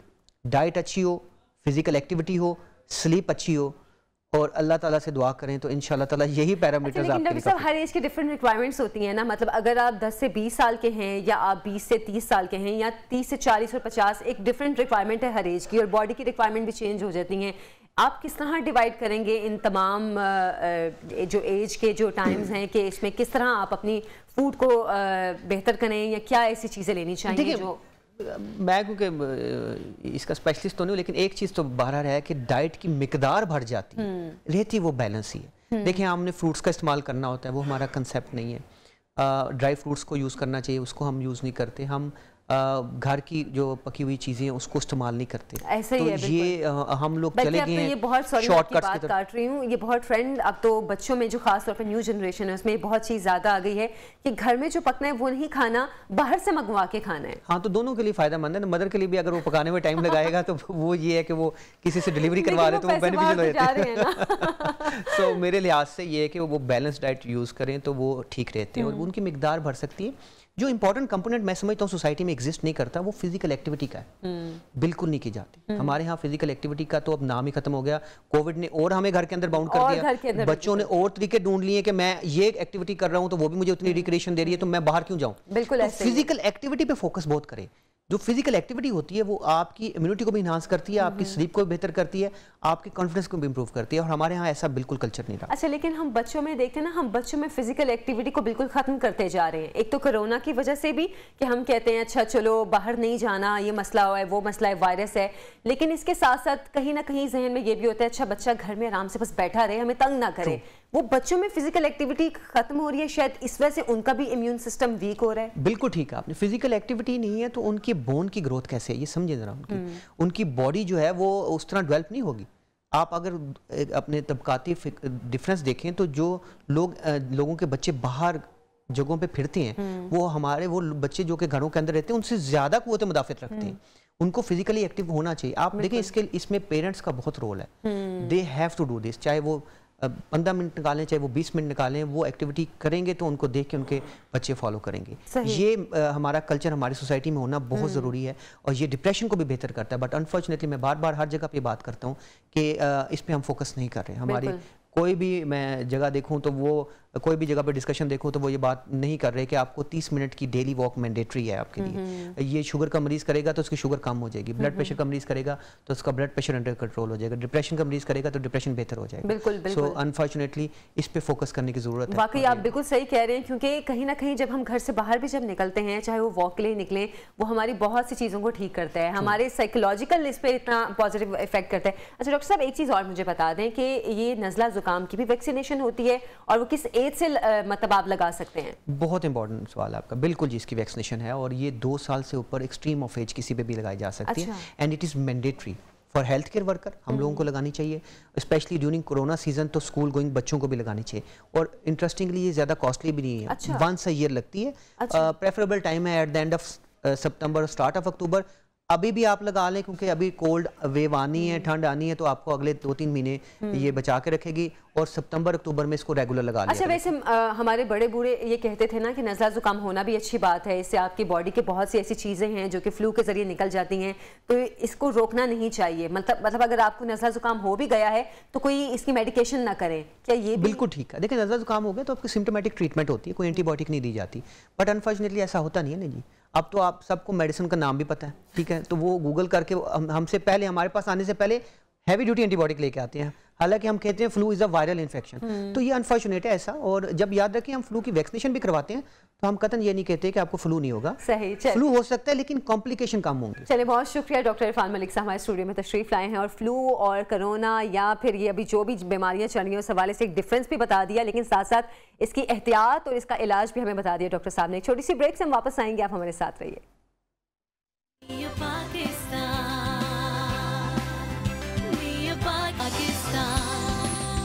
Welcome back. प्रोग्राम में आपको खुश आमदीद कहती हूँ। नाज़रीन, हमारे यहाँ पर बहुत से लड़के लड़कियाँ बड़ी बड़ी डिग्रियाँ लेकर दर दर की खाक छान रहे होते हैं कि उनको नौकरी नहीं मिलती है। मतलब इतने आला तालीम याफ्ता लड़के लड़कियों को मैंने खुद देखा है कि जो इतनी अच्छी अच्छी डिग्रियाँ लेके नौकरी ढूंढ रहे होते हैं और फिर कहते हैं हमें नौकरी नहीं मिली और उसके बाद वो मायूसी का शिकार हो जाते हैं। बल्कि अगर हम ये देखें कि अगर कोई सरकारी नौकरी करना चाहता है तो इधर एक सरकारी नौकरी का इश्तहार आने की देर होती है और उधर हज़ारों लोग उसके लिए अप्लाई कर देते हैं कि अच्छा शायद ये नौकरी हमें मिल जाए, लेकिन उसमें जाहिर सी बात है वो नौकरी मिलने के भी कई अवामिल होते हैं, कई चीज़ें होती हैं कि अच्छा सिर्फ आपका इंटरव्यू ही नहीं होता बल्कि और भी कई चीज़ें होती हैं। हमारे यहाँ पे तो सिफारिश का भी खैर बहुत रवाज है, तो वो फिर नौकरी भी सिर्फ किसी एक खुश नसीब के हिस्से में ही आती है, जो बाकी हज़ारों लोगों ने अप्लाई किया होता है वो बस ऐसे ही अपनी डिग्रियां लेके फिर बैठ जाते हैं। अब ये चीज़ जो है, इसमें एक चीज़ बहुत अहम है कि हम लोगों में से बहुत से लड़के लड़कियों को ये भी नहीं पता होता कि हम जो जॉब करना चाह रहे हैं या जिस जगह हमने अप्लाई करना है उसका कोई टेस्ट भी होता है या उसकी कोई इंटरव्यू की तैयारी भी होती है। मतलब अगर हमें किसी ने सिलेक्ट कर लिया इंटरव्यू के लिए तो हमने वहाँ पे जाके इंटरव्यू में क्या बोलना है, हमने क्या, क्योंकि CSS के बारे में या इस तरह के कुछ एग्जाम्स होते हैं ना, उनके बारे में लोगों के जहन में होता है अच्छा इंटरव्यू की तैयारी करनी है। लेकिन CSS के अलावा भी बहुत सी ऐसी जॉब्स होती हैं जिसकी आपको तैयारी की ज़रूरत पड़ती है। अगर आप जॉब करना चाहते हैं और अपनी पसंदीदा फील्ड में जॉब करना चाहते हैं, आपको पता होना चाहिए कि हमें उसके लिए तैयारी क्या करती हैं। अच्छा, इस सब के हवाले से रहनुमाई बहुत ज़रूरी है। रहनुमाई आपको कौन दे, कैसे दे, इसी सिलसिले में हमें अपने स्टूडियो में भी दावत दी है। वकार वहीद हैं, करियर काउंसलर हैं। अस्सलाम वालेकुम वकार, आपको खुशामदीद कहती हूँ। और मैं जैसे रहनुमाई की बात करी थी, आप रहनुमा के तौर पे ही हैं यहाँ पे। वकार, सबसे पहले बताइए मुझे कि बच्चों के पास गाइडलाइन नहीं होती है, उनको ये पता नहीं होता है कि हम लोगों ने जो जॉब करनी है हमें उसके लिए इंटरव्यू कैसे तैयार करना है या उस जॉब की रिक्वायरमेंट्स क्या हैं, तो उनको आप किस तरह उनकी रहनुमाई करते हैं? मैं पिछले 8 साल से सब कुछ तैयारी तो करवा रहा हूँ, लेकिन एक पॉइंट बड़ा इंपॉर्टेंट है कि जो कैरियर काउंसलिंग है ना, हम लोग उस कैरियर काउंसलिंग को समझते ही गलत एज में हैं। अच्छा। यानी कि हम सेकंड ईयर में जाके किसी मोटिवेशन स्पीकर के पास चले जाते हैं और बताते हैं, पूछते हैं कि यार हमें बताओ हमने क्या करना है। हालांकि कैरियर काउंसलिंग क्लास 8 में होनी चाहिए। अच्छा, मतलब स्कूल से स्टार्ट होनी चाहिए। 8 क्लास से बच्चे के पास एक मैप होना चाहिए कि यार तुमने ये बनना है तो तुम्हारा रास्ता ये है, तुमने ये बनना है तुम्हारा रास्ता ये है। बच्चा 10th में जब अपनी आधी सीढ़ियां तोड़वा चुका होता है, मंजिल के रवां दवा को छोड़ चुका होता है, राइट, तो सेकंड ईयर में आके वो भटक के सोच रहा होता है कहीं भी मैं एडजस्ट हो जाऊं, बस कोई भी मुझे जॉब मिल जाए, बस अपनी लाइफ को मैं किसी तरह लेके चलूं। बस इसके लिए ये भी होता है ना कि जब कॉलेज जाने का टाइम होता है तब भी अक्सर बच्चे कंफ्यूज होते हैं कि अच्छा अब हम किस तरफ जाएं, हम आर्ट्स की तरफ जाएं, साइंस की तरफ जाएं, इंजीनियरिंग की तरफ जाएं। कंफ्यूज करने वाले उनके रिलेटिव होते हैं जो कि बैठे बैठे फैसला कर रहे होते हैं, यार इस बेटी को ये बना दो, यार इसे ये बना दो, उसे ये। सबसे इंपॉर्टेंट पॉइंट ये है कि जो आपको कह रहा है कि ये बना दो, क्या वो खुद वो है? और अगर वो खुद वो नहीं है तो उसकी बात मत सुने। आप सोचें और फिक्र करें। अगर आपने डॉक्टर बनना है तो you have to meet doctor. Engineer बनना है तो इंजीनियर के पास अपने बच्चों को लेके जाएं, उससे 8th क्लास में जाके इंजीनियर से मुलाकात करवाएं ताकि वो उसे बता सके कि बेटा रास्ता कितना मुश्किल है, इसके लिए आपको क्या क्या एग्रीगेट चाहिए, क्या क्या मार्क्स चाहिए। सही। अच्छा, आप किन लोगों की करियर काउंसलिंग करते हैं? जो स्टूडेंट्स होते हैं उनकी, या फिर ये कहना चाहिए कि जो लोग जॉब ढूंढ रहे होते हैं और वो कहते हैं कि अच्छा हम इस फील्ड में जाना चाहते हैं तो हमें इस सिलसिले में अपने करियर के हवाले से रहनुमाई चाहिए? एक्चुअली मैं 2 चीज़ों के बारे में बहुत ज़्यादा गाइडेंस देता हूँ। एक तो तालीम के बारे में और दूसरा ज़िंदगी के बारे में। अच्छा। मेरा मानना ये है कि ज़िंदगी के 2 फैसले ऐसे हैं, अगर गलत हो जाएं तो ज़िंदगी में आप प्राइम मिनिस्टर भी बन जाएं तो आप खुश नहीं रह सकते। एक तालीम का गलत फैसला हो जाए और एक निकाह का गलत फैसला हो जाए। वाह, क्या बात। 2 लाइफ के ऐसे टर्निंग पॉइंट हैं जहाँ पर रिवर्स गियर नहीं होता, और हम ये दोनों फैसले लोगों की बातें सुन के कर लेते हैं और यहाँ पर फंस जाते हैं। तो मैं इन दोनों पॉइंट ऑफ व्यू से तमाम बच्चों को जॉब्स के साथ साथ, और जॉब्स की ट्रेनिंग देने का मेरा मकसद ये है, मैंने एक बार सोचा कि यार पाकिस्तान में करप्शन कैसे खत्म की जाए। सोचा यार प्राइम मिनिस्टर तो मैं बन नहीं सकता, इतने पैसे नहीं है कि इलेक्शन लड़ सकूं, क्यों ना मैं हर फील्ड के अंदर ईमानदार बच्चों को भेजना शुरू कर दूं। अच्छा। अगर एक पुलिस के थाने के अंदर 2 ASI मेरे स्टूडेंट ईमानदार होंगे जो कि हराम नहीं खाएंगे तो शायद वो 10 की मदद कर देंगे। अगर कोई ट्रैफिक पुलिस में ईमानदार होगा, अगर कोई CS ऑफिसर होगा, आर्मी में होगा, नेवी में होगा, तो मैंने इस चीज़ को फॉलोअप करना शुरू कर दिया। और ये अल्फाज से तो कहना बड़ा आसान है कि एक बच्चों को तैयारी कराओ और रेकमेंड करा दो। हाँ, बिल्कुल। हकीकत में बहुत मुश्किल है। मुझे अभी तक याद है एक मैविश लड़की है जिसे मैंने अभी कुछ दिनों पहले GD पायलट सेलेक्ट करवाया। 15 डेज मुझे लग गए थे सिर्फ ये डिसाइड करने में कि उसे कौन से कलर के कपड़े पहन के इंटरव्यू में जाना है। अच्छा। 15 दिन में ये डिसाइड करने, और उसकी वालदा परेशान थी। मतलब ये तो लड़कियों का होता है ना डिपार्टमेंट के, हम कौन सा ड्रेस पहन कर जाएं। बहुत चीज मैटर करती है। हम लोग जब इंटरव्यू देने जाते हैं हम लोग इस बात को भूल जाते हैं कि हमें ड्रेसिंग कैसी करनी है। एक तो लड़कों में एक बुरी आदत पड़ी हुई है कि टाई पहननी है। भाई टाई हमारे एड्स में भी चलते ना, आप इंटरव्यू देने गए हैं तो आप टाई पहन कर ये गलत है ना। देखो टाई आपको, मैंने APS में भी जॉब की, आर्मी के डिपार्टमेंट में भी, इवन के कर्नल साहब गुजरते हुए मुझे कहते थे मुझे टाई पहनना पसंद नहीं है, राइट। अच्छा। तो टाई मैं ना जेब में रखता था। तो कभी जब वो गुजरते थे मैं उस टाइम टाई पहनता था। कहते यार तुम ये पता, तुम ये देख के टाई पहनते हो, तुम्हें पसंद नहीं है। मैंने कहा सर जो चीज़ मुझे पसंद नहीं है, मैं पढ़ाता सही हूँ, मजबूरी में उस चीज़ को क्यों हैंग आउट करूँ। इसलिए मैं स्टूडेंट्स को कहना चाहता हूँ जो चीज़ आपको सही लगती है ना, दूसरे को देख के बदलो मत यार। हाँ, बिल्कुल। एक बच्चे ने मुझे कहा कि मेरे में कॉन्फिडेंस नहीं है, तो मैंने कहा यार बेस्ट है तुम्हारे अंदर कॉन्फिडेंस नहीं है। कहता क्यों? मैं कहा तुम्हें कॉन्फिडेंस नहीं है इसका मतलब है कि तुम झूठ भी नहीं बोलोगे, तुम बेईमानी भी नहीं करोगे, तुम धोखा भी नहीं दोगे। पाकिस्तान में 90% लोग जिन्हों में कॉन्फिडेंस है वो सारे धोखा भी देते हैं, झूठ भी बोलते हैं और बेईमानी भी ज़्यादा करते हैं। आप बिल्कुल सही कह रहे हैं। अच्छा वकार, अगर हम देखें हमारे मुल्क में सोशल साइंसेस को लोग बहुत ज़्यादा अहमियत नहीं देते हैं कि सोशल साइंसेज एक्चुअली होती क्या, लोगों को ये भी नहीं पता होता। हालांकि हम अगर देखें तो हमारा लाइफस्टाइल से लेकर हमारे करियर तक वो सब उसमें आता है, सोशल साइंसेज में, बल्कि हमारी पूरी ज़िंदगी आती है, तरबियत होती है। अब बिल्कुल सही कह रहे हैं आप। तो आपके ख्याल में कि सरकारी नौकरी के लिए तैयारी और एक जो प्राइवेट जॉब के लिए उसके लिए तैयारी, वो कितनी डिफरेंट है? मेरा मानना ये है कि अगर हर बच्चा मुझे 9th क्लास में मिल जाए ना, तो शायद मैं उसे सेकेंड ईयर के आगे पढ़ने ही ना दूं। अच्छा और मैं मैट्रिक और इंटर के बाद ही उसे किसी न किसी डिपार्टमेंट में एडजस्ट करवा दूं, और सेकेंड ईयर के बाद उसकी शादी हो जाए, और जब तक वो 28 तक पहुंचेगा उसके 3-4 बच्चे भी हो चुके होंगे। क्या बात तो हम लोग देखें 24 साल की उम्र तक हम अपनी डिग्री मुकम्मल कर रहे होते हैं, 3 साल नौकरी तलाश करने में लगा देते हैं, 2 साल तजर्बा हासिल करने में कर देते हैं। जब 30-31 साल की उम्र में हमारी शादियां हो रही होती हैं तो फिर हमारे हम बूढ़े हो चुके होते हैं, राइट। तो मैं सबसे पहले ये चीज़ कहता हूँ कि एज को सही तरीके से यूज़ करना सीखो। हर बच्चा जिसके पास गवर्नमेंट जॉब नहीं है या प्राइवेट जॉब नहीं है, वो इस बात को ज़हन में लेके आए कि मैंने अपनी एज को यूज़ कैसे करना है।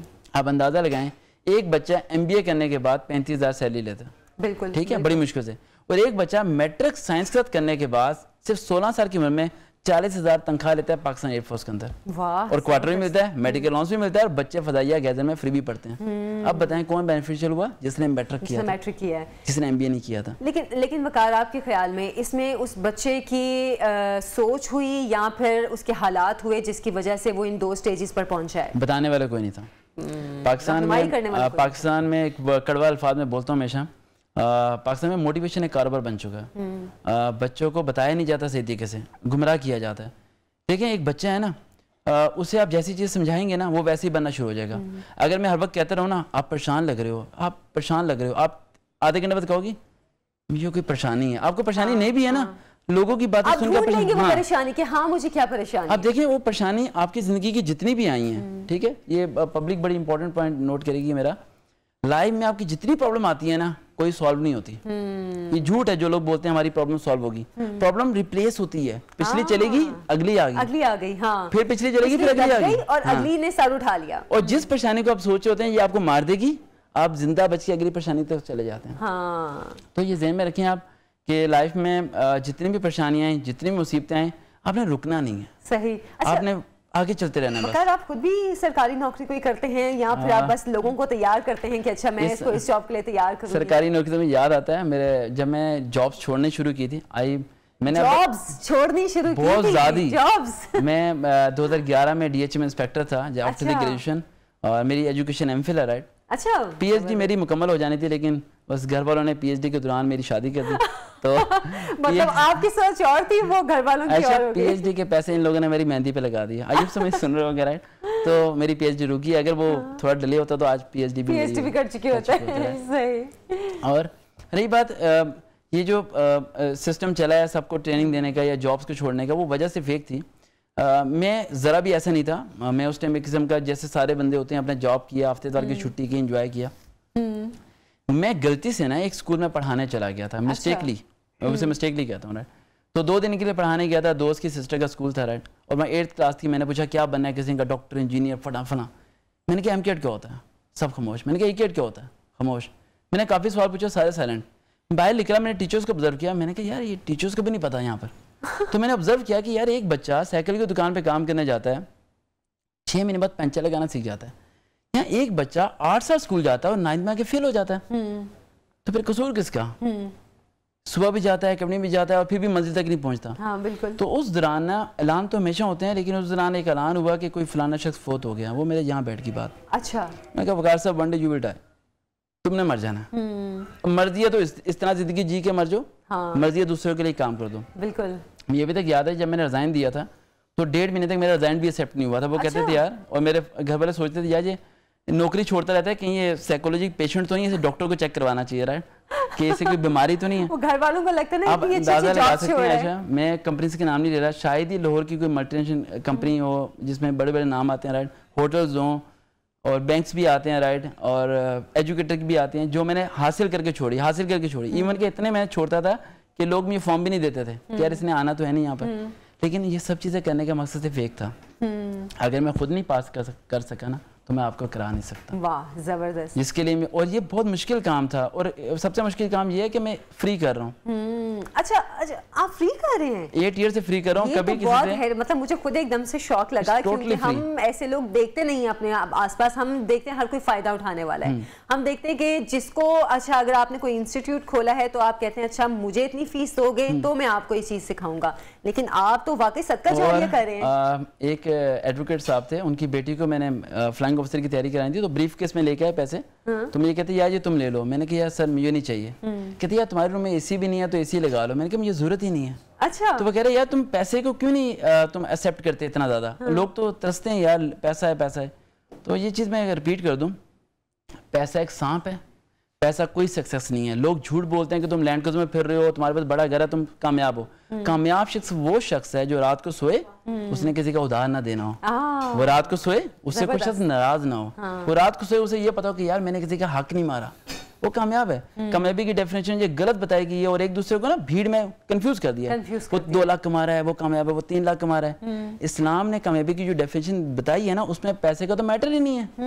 कामयाब वो जो मुखलिस है, कामयाब वो जिसका इखलाक अच्छा है बस। और अगर इस पहलू को आप देखोगे, जिसकी जेब में 1 रुपया नहीं है वो कामयाब इंसान है। अच्छा ये बातें तो आपने बहुत अच्छी की हैं वकार। मेरा ख्याल है जो मोटिवेशनल स्पीकर्स हैं उनकी अक्सर बातें ऐसी होती हैं कि आपके दिल को लगती हैं जाके, लेकिन वकार की बातें वाकई मेरे दिल और दिमाग दोनों को जाके लग रही हैं। इतनी अच्छी अच्छी आप बातें कर रहे हैं। वकार आप किस तरह, बल्कि ये भी कहना चाहती थी कि अभी हम कुछ देर में पिक्चर्स भी दिखाएंगे उन लोगों की जिनको वकार ने करियर काउंसलिंग जिनकी की, जिनकी तैयारी करवाई और अब बड़ी बड़ी अच्छी अच्छी जॉब्स पे लगे हैं, सरकारी नौकरियों पे लगे हुए हैं वो लोग। ये बड़ी मैं कहती हूँ फ़ख्र की बात है कि हमारे यहाँ पर हमारी सोसाइटी में कुछ ऐसे लोग हैं जो कि फ़ी सबीलिल्लाह या बिल्कुल फ्री ऑफ कॉस्ट आपको ऐसी नौकरियों की तैयारी करवा रहे हैं जो कि आपका ख्वाब है। अच्छा वकार, हम जैसे मैं ख्वाब की बात कर रही हूँ कि हमारे लोगों के बहुत सारे यहाँ पे ख्वाब है कि भाई हम सरकारी नौकरी करें, हम इस ग्रेड पे लगें, लेकिन उन लोगों को ये पता नहीं होता कि हमारी एजुकेशन क्या होनी चाहिए। और उसके बाद खैर इंटरव्यू की तो मैंने बात की कि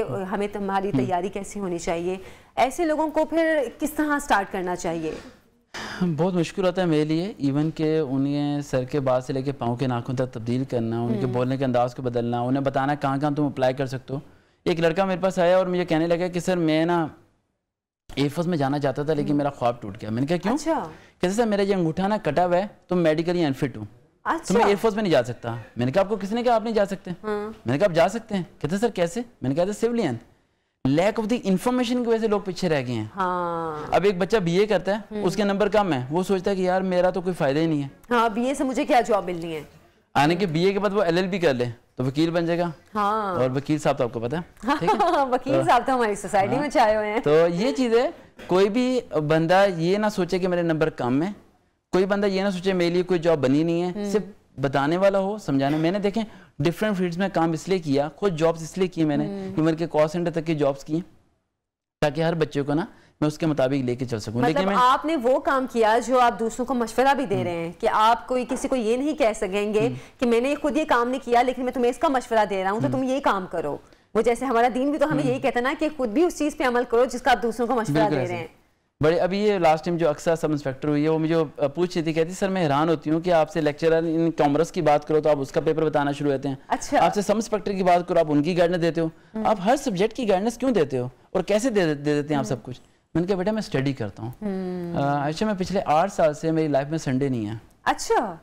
मैंने संडे नहीं देखा और मेरी खुद की इसलिए बुरी हालत हुई होती है, राइट? और भागा भाग, और मेरा बस यही दिमाग में होता है कि वक्त पता नहीं कैसे गुजर जाएगा। बस मेरा एक ख्वाब है छोटा सा। अच्छा, वैसे मैं आपसे बात भी करूंगी वकार, लेकिन उन लोगों की तस्वीर भी हम चलाना चाह रहे हैं जिन्होंने वकार से तमाम ट्रेनिंग ली है और उसके बाद वो अच्छे अच्छे इदारों में लगे हैं। सर अच्छा वकार आप बताते भी जाइए। एससीजी कमांडोज हैं सारे मेरे स्टूडेंट्स, राइट? अच्छा। और ये भी नेवी के अंदर कमांडो हैं, राइट? अच्छा। इनके फेसेस दिखाने थोड़ा इजाज़त करता हूँ, राइट? नहीं ठीक है, आप बस हमें बताते जाएं कि आप लोगों ने किन किन इदारों में इनको लगवाया है, मतलब इनकी ट्रेनिंग आपने की कि इनके लिए आसानी हो गई। जब मुझे याद है 2012 में जब पहली बार मैंने ट्रेनिंग शुरू करवाई थी तो 12 बच्चों को मैंने ट्रेनिंग दी थी, 12 में से 11 रिकमेंडेड हो गए थे। अच्छा, मतलब सिर्फ एक बच्चा रह गया, बाकी 11। इवन के पंजाब की जितनी अकेडमीज थी जो तैयारी कराती हैं और 70-70 हज़ार लेती हैं, वो परेशान हो गई थी। उनके पास 2-2 रिकमेंड होते थे, मेरे पास 10-10, 11-11 का बैच। अच्छा। वो भी एज एन ऑफिसर। हाँ। सोल्जर की तो बात ही नहीं हो रही। तो पता है इसके पीछे वजह क्या है? इसके पीछे नीयत है। नीयत है। हमारी वालदा हमें हमेशा एक बात समझाती रहती हैं, कहती हैं बेटा उस पैसे का क्या फ़ायदा जो तुम्हारा ज़मीन तुम्हें बार बार कहते रहे कि ये हराम है। हाँ। इससे बेहतर तुम भूखे रह लो। और हमारी वालदा का एक सिंपल सा रूल है, मैं कहता हूँ कि जो वालिदैन जो देख रहे हैं वो इसे फॉलो करें। अगर वो चाहते हैं कि उनके बच्चे कामयाब हो जाएं, अपने बच्चों के सामने ना थोड़ा इमोशनली एक्टिंग किया करो। हमेशा अच्छे हालात ना बताया करो, उन्हें कहा करो हमारे हालात ख़राब हैं। अच्छा, ख़राब हालात में हीरे पैदा होते हैं।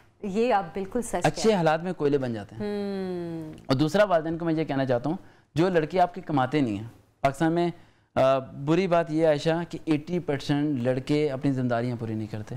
मैं हैरान होता हूँ कि लड़कियां इतनी काबिल हैं और लड़के मैट्रिक में फेल, एफए में फेल, बीए में फेल, बीकॉम में फेल, और बहुत जल्दी मायूसी का शिकार होकर बैठ जाते हैं कि अच्छा अब हमने क्या करना है। अब तो मतलब अगर आपकी 30 साल उम्र है तो कहते हैं हमारी तो उम्र गुजर गई है। अगर इतनी मायूसी इन लड़कों में है तो ये मेहनत क्यों नहीं करते?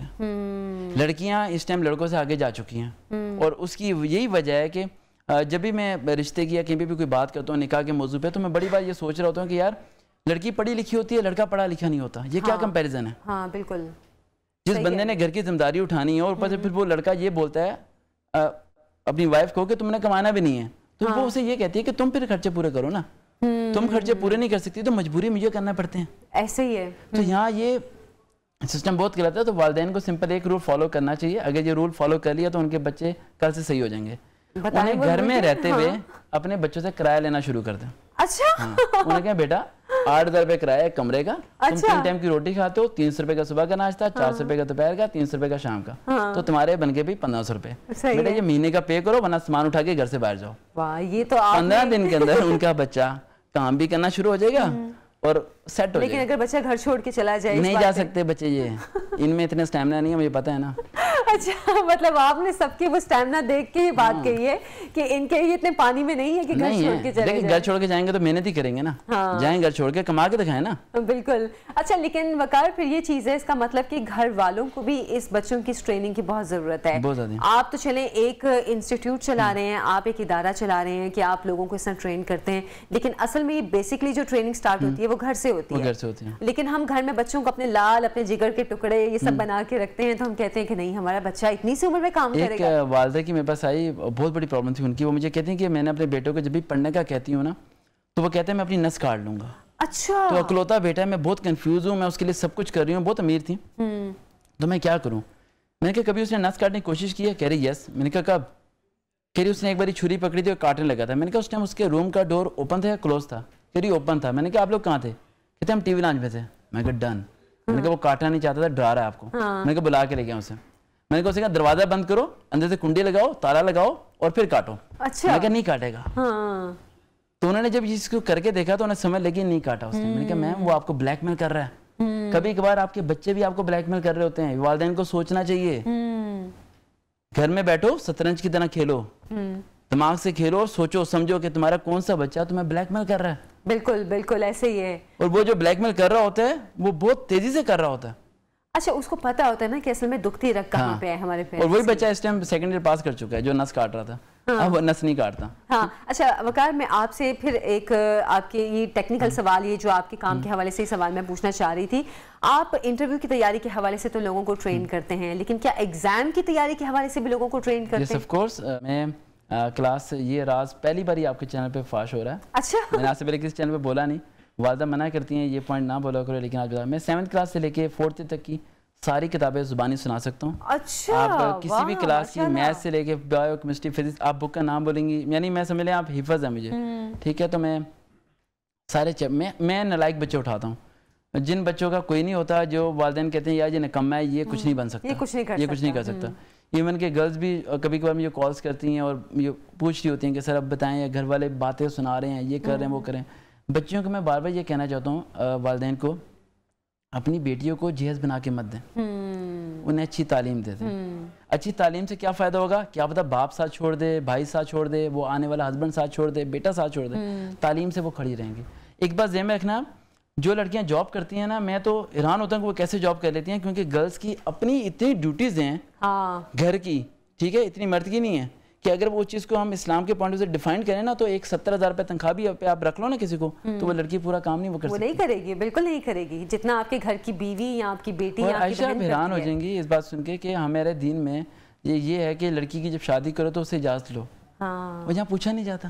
हालांकि हुज़ूर पाक सल्लल्लाहु अलैहि वसल्लम के पास जब जिब्रील अलैहिस्सलाम आ गए थे और फरमा भी दिया था कि अली का और फातिमा ज़ैनब का रिश्ता पक्का है, फिर भी घर जाके पूछे थे फातिमा बताओ कि अली का रिश्ता है, हाँ करूँ या ना करूँ।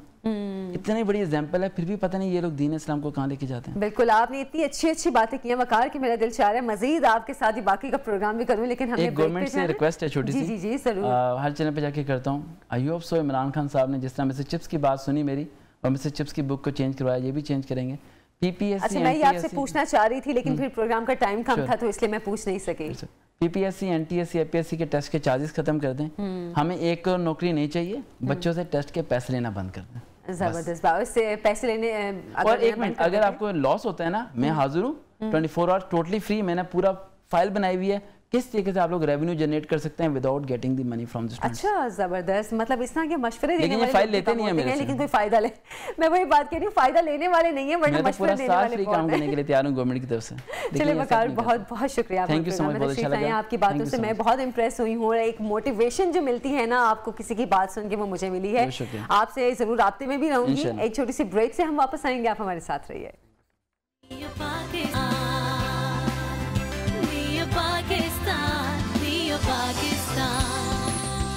वेलकम बैक, प्रोग्राम में आपको खुशामदीद कहते हैं। मज़ेदार सा हमारा सेगमेंट है जनाब। सर्दियां आते ही ना तो जहन में तस्वुर आते हैं हेल्दी से खाने, खुश्क मेवाजात, हलवाजात, सूप या बाज़ारों में अंडों की आवाज़ें आ रही होती हैं। लेकिन साथ साथ एक और चीज़ जो है जो कि सर्दियों से जिसको मखसूस कर दिया है हमने, और वो है मछली। जैसे ही सर्दियाँ आती हैं हम कहते हैं अच्छा जी अब तो मछली खानी है, क्योंकि हम लोग के जहन में ये तस्वुर है कि मछली की तासीर गर्म होती है, तो अगर गर्मियों में खाएंगे तो ये मसला होगा, वो मसला होगा। और जैसे ही सर्दियाँ आती हैं तो बाज़ारों में भी मछली के स्टॉल्स लग जाते हैं, घरों में भी स्टॉक इकट्ठे हो जाते हैं कि अच्छा मछली को किन किन तरीक़ों से पकाएं।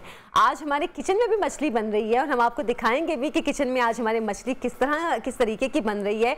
लेकिन हमारे साथ अभी स्टूडियो में मौजूद हैं डॉक्टर फरजीन मलिक, न्यूट्रिशनिस्ट हैं, जानते हैं आप उनको, हम में से कौन नहीं जानता डॉक्टर फरजीन को। अस्सलाम वालेकुम। वालेकुम अस्सलाम, ठीक ठाक हैं आप? मैं ठीक हूँ, आप कैसी हैं? आपने जब वो अंडों वाली बात की ना तो वो मुझे गरम अंडे वाली आवाज जो है ना वो ज़हन में आ गई। वैसे ये सर्दियों की ये खासियत है कि गरम अंडों की आवाजें आती हैं। और वाकई वैसे यू राइट कि जब वो आनी शुरू हो जाए तो इसका ये मतलब है कि इस वक्त तड़के की जो है ना सर्दी पड़नी शुरू होगी और उसको एंजॉय कर लें जितना आपने करना है। अच्छा ये चीजें जो कुछ हैं ये हमारी शायद हम इसको कहते हैं कल्चर का हिस्सा है। बिल्कुल, कि अगर ये चीजें ना हो तो हम कहीं ना कहीं उनको मिस भी कर रहे होते हैं। वही ना आयशा, कुछ चीजें हमारे कल्चर से चली गई हैं जो हम बहुत याद करते हैं। मसलन रोजों में सहरी में वो जो एक ढोल सा बजता था, सीटियां बजती थी, सायरन बजते थे, वो अब नहीं है तो कम से कम चलो ये सही, चलो यही सही। अच्छा डॉक्टर फरजीन, मैं जैसे बात करी थी कि सर्दियां आती हैं तो हम लोग को लगता है अच्छा अब मछली खानी चाहिए।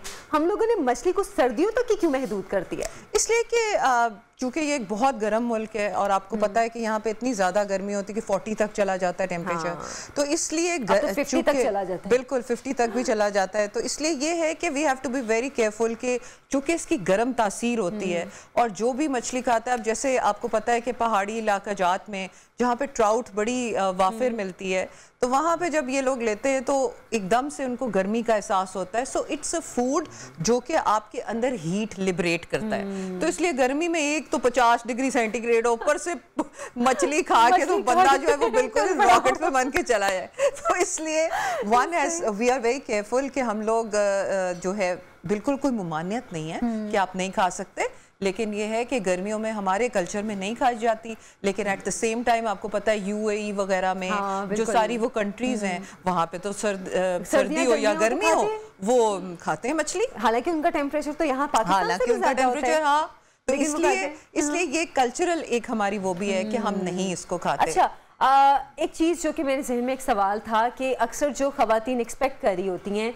उनके जहन में भी ये होता है कॉन्सेप्ट कि अच्छा नहीं हमने मछली नहीं खानी है, मछली खाएंगे तो शायद उसका कोई नुकसान होगा। क्या ये ठीक है कॉन्सेप्ट? देखिए जी, मछली के बहुत सारे फायदे हैं क्योंकि इसके अंदर देखें हम अक्सर जिसको सनशाइन विटामिन डी के बारे में हमने प्रोग्राम्स पे प्रोग्राम्स कर दिए हैं कि जी खुदारा विटामिन डी लें। अब सनशाइन के अलावा फूड्स में मछली इज़ द फूड जिसके अंदर विटामिन डी है।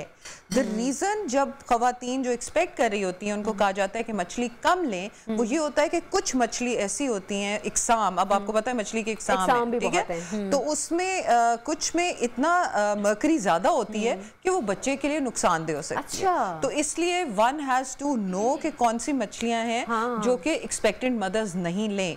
But at the same time जिन मछलियों में मर्करी कम है वो तो कहते हैं ज़्यादा इस्तेमाल करें, क्योंकि बच्चे में क्या होता है, हायर इंटेलिजेंस देखी गई है, बच्चे में डेवलपमेंटल जो ग्रोथ डिलेज होते हैं वो नहीं होते, और ऑटिज्म, ADHD टाइप जो हैं प्रॉब्लम, सेरेब्रल पैल्सी, उनका भी इंसिडेंस कम देखा गया। चलिए मैं इस हवाले से भी बात करूंगी, किचन का भी हम जरा थोड़ा चक्कर लगा के किचन में तो बहुत बड़ी मछली बन रही है मेरी दोस्त बना रही है। मैं आज बिल्कुल यही देख रही थी कि आज सारे मेरे फेवरेट लोग बैठे हैं और आज वो प्रॉपर माहौल बना हुआ है। तो जब मैं अभी हम लोग ऑफ एयर यही बात कर रहे थे कि आज हम फिश बनाने लगे, डॉक्टर फरजीन कहती है पर के तेल पा रही है। मैंने कहा हाँ जी, क्योंकि मैं फ्राइड फिश बना रही हूँ। तो आज हम फ्राइड फिश बनाएंगे, क्योंकि जो है जैसे कि डॉक्टर फरजीन ने बात की कि फिश के बड़े फायदे हैं। तो आप इसको मतलब हर तरह से खा सकते हैं, आप इसको बेक करके खा सकते हैं, इसको ग्रिल फॉर्म में खा सकते हैं, इसको स्टीम करके खा सकते हैं और सुशी वाले तो सुशी में तो कच्चा खा जाते हैं, सुशी में कच्चा खा जाते हैं, मतलब छोड़ते नहीं हम फिश की। हम हर हाल में खा लेंगे फिश, हो कच्ची हो या पक्की हो। तो आपको पता है हर हाल में हलाल है। मतलब आपके पास काफी वैरायटी होती है फिश के अंदर, आप चाहें तो उसको हर फॉर्म में कर सकते हैं, पैन सीयर्ड भी आप बना सकते हैं। तो मतलब आपके पास फिश में, स्पेशली सी फूड में आपके पास बहुत लंबी एक रेंज होती है। अच्छा डॉक्टर साहब ये बताएं, अभी जैसे अनम तो बना रही है फ्राई फिश, लेकिन आपके ख्याल में फिश खाने का असल तरीका या सही तरीका कौन सा है? जैसे हमने बहुत से एग्जाम गिनवा दिए हैं कि इसमें फ्राई भी होता है, स्टीम भी होता है, हम कच्ची भी खा लेते हैं, तो सबसे बेहतर कौन सा है? अच्छा, सबसे पहली चीज़ है कि जब हम हेल्थ की बात करते हैं ना, तो आपने ये बहुत अच्छा सवाल इसलिए पूछा है कि सिर्फ फिश खाना इज नॉट द थिंग। वो किस तरह पकी है, किस ऑयल में पकी है, और उसके ऊपर क्या क्या चीज़ें लगाई गई हैं इज इम्पॉर्टेंट। तो इसलिए बेहतरीन फिश वो है जो फार्मी ना हो, जो कि एक्चुअल सी फिश हो या रिवर फिश हो। फार्मी मिलेगी, चले जब फिर नहीं मिल रही तो फिर फार्मी ले लें, उसका अच्छा पीस लें। और यहाँ पे रहू, सिंघाड़ा ये वगैरह मिलती है। सिंघाड़ा एक ऐसी फिश है जिसके अंदर जो बोन है ना वो जरा बड़ी होती है, रहू में बोन्स बहुत ज्यादा आती हैं। ट्यूना भी यहाँ पे मिलती है, ट्यूना भी बनती है, लेकिन टिन ट्यूना मिलती है जो अब तक मिलती है, उसका बारे में मैं आपको बताती हूँ।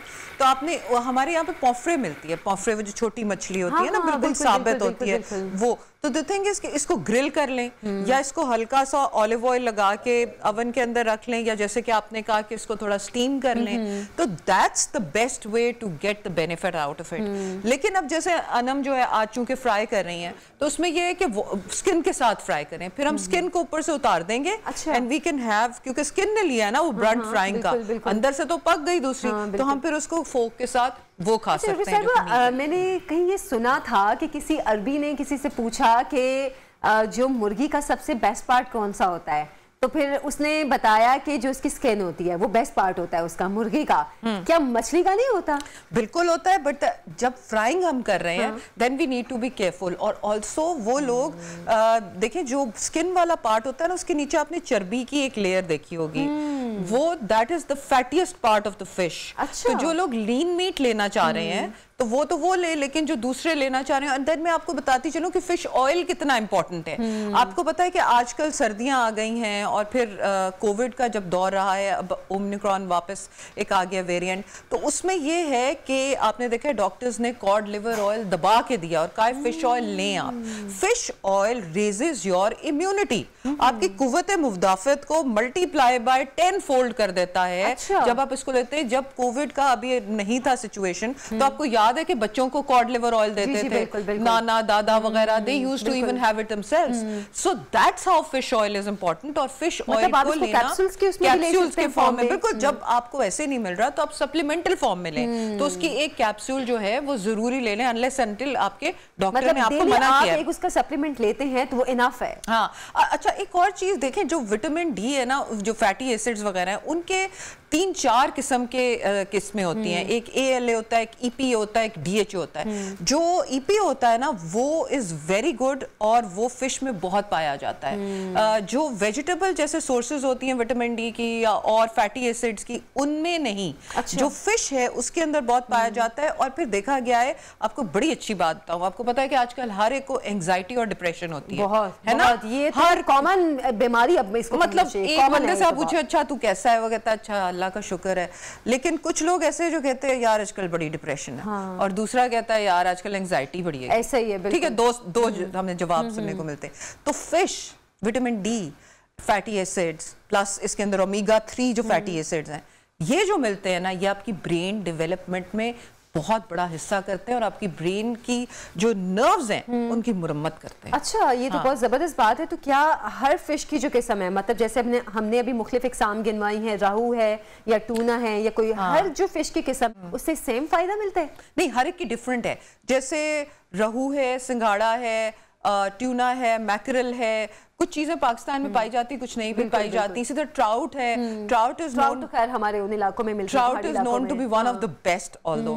पॉफ्रे है, इन सब से अलग-अलग मिलती हैं क्योंकि हर एक के अंदर एक अलग मिकदार ऑफ ओमेगा 3 है। लेकिन सारों में है, ठीक है। जिस तरह बिल्कुल ये ऐसे ही है कि मसूर की दाल डिफरेंट है, मसर की दाल डिफरेंट है, उनका प्रोटीन कंटेंट डिफरेंट है, इसी तरह ही है, लेकिन बेसिक चीज प्रोटीन उसकी है। तो फिश किसी तरह भी हो, अगर टिंड आप फॉर्म में लेते हैं तो टिंड में से आपने सॉल्ट जो है उसको रिंस आउट करके फिर लेना है। एक लिक्विड से उसके अंदर होता है, बिल्कुल उसको रिंस करना है। अच्छा, और एक और बात बड़ी इंपॉर्टेंट, जब आप फिश लेने जाएं ताजी, तो प्लीज जो फिश वाला है उसको कहें कि बहुत कम नमक लगाए आपके लिए। जो ब्लड प्रेशर और वैसे वाले पेशेंट्स हैं उनके लिए फिर और मुश्किल, जैसे वही बात है कि ड्राई फ्रूट खा रहे हैं और पिस्ते के ऊपर इतना बड़ा वो सॉल्ट की लेयर है, तो फायदा क्या? तो इसलिए you need to be careful कि आप उसकी प्रेपरेशन कैसे। अच्छा, ये चीज़ों का ध्यान रखना बहुत जरूरी है। मेरा ख्याल है हम में से बहुत से लोग ये चीज़ें देखते भी नहीं है। अच्छा, बातें भी चलती रहेंगी, हमने किचन में भी जाना है, लेकिन अभी एक छोटी सी ब्रेक से हम वापस आएंगे। आप हमारे साथ रहिए।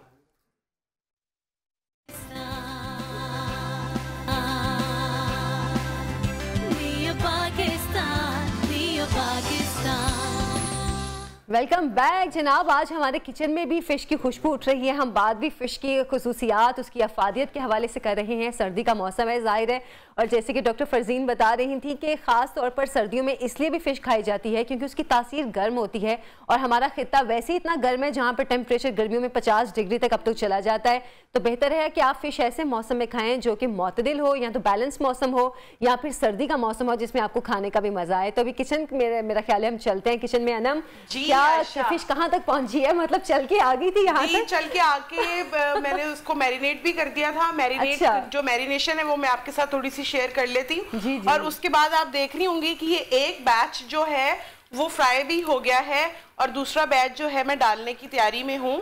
और सिंपल बड़ी ही रेसिपी है, कोई भी हमने इतना मुश्किल इसको नहीं किया। वो ये है कि हमने रहू फिश ली है।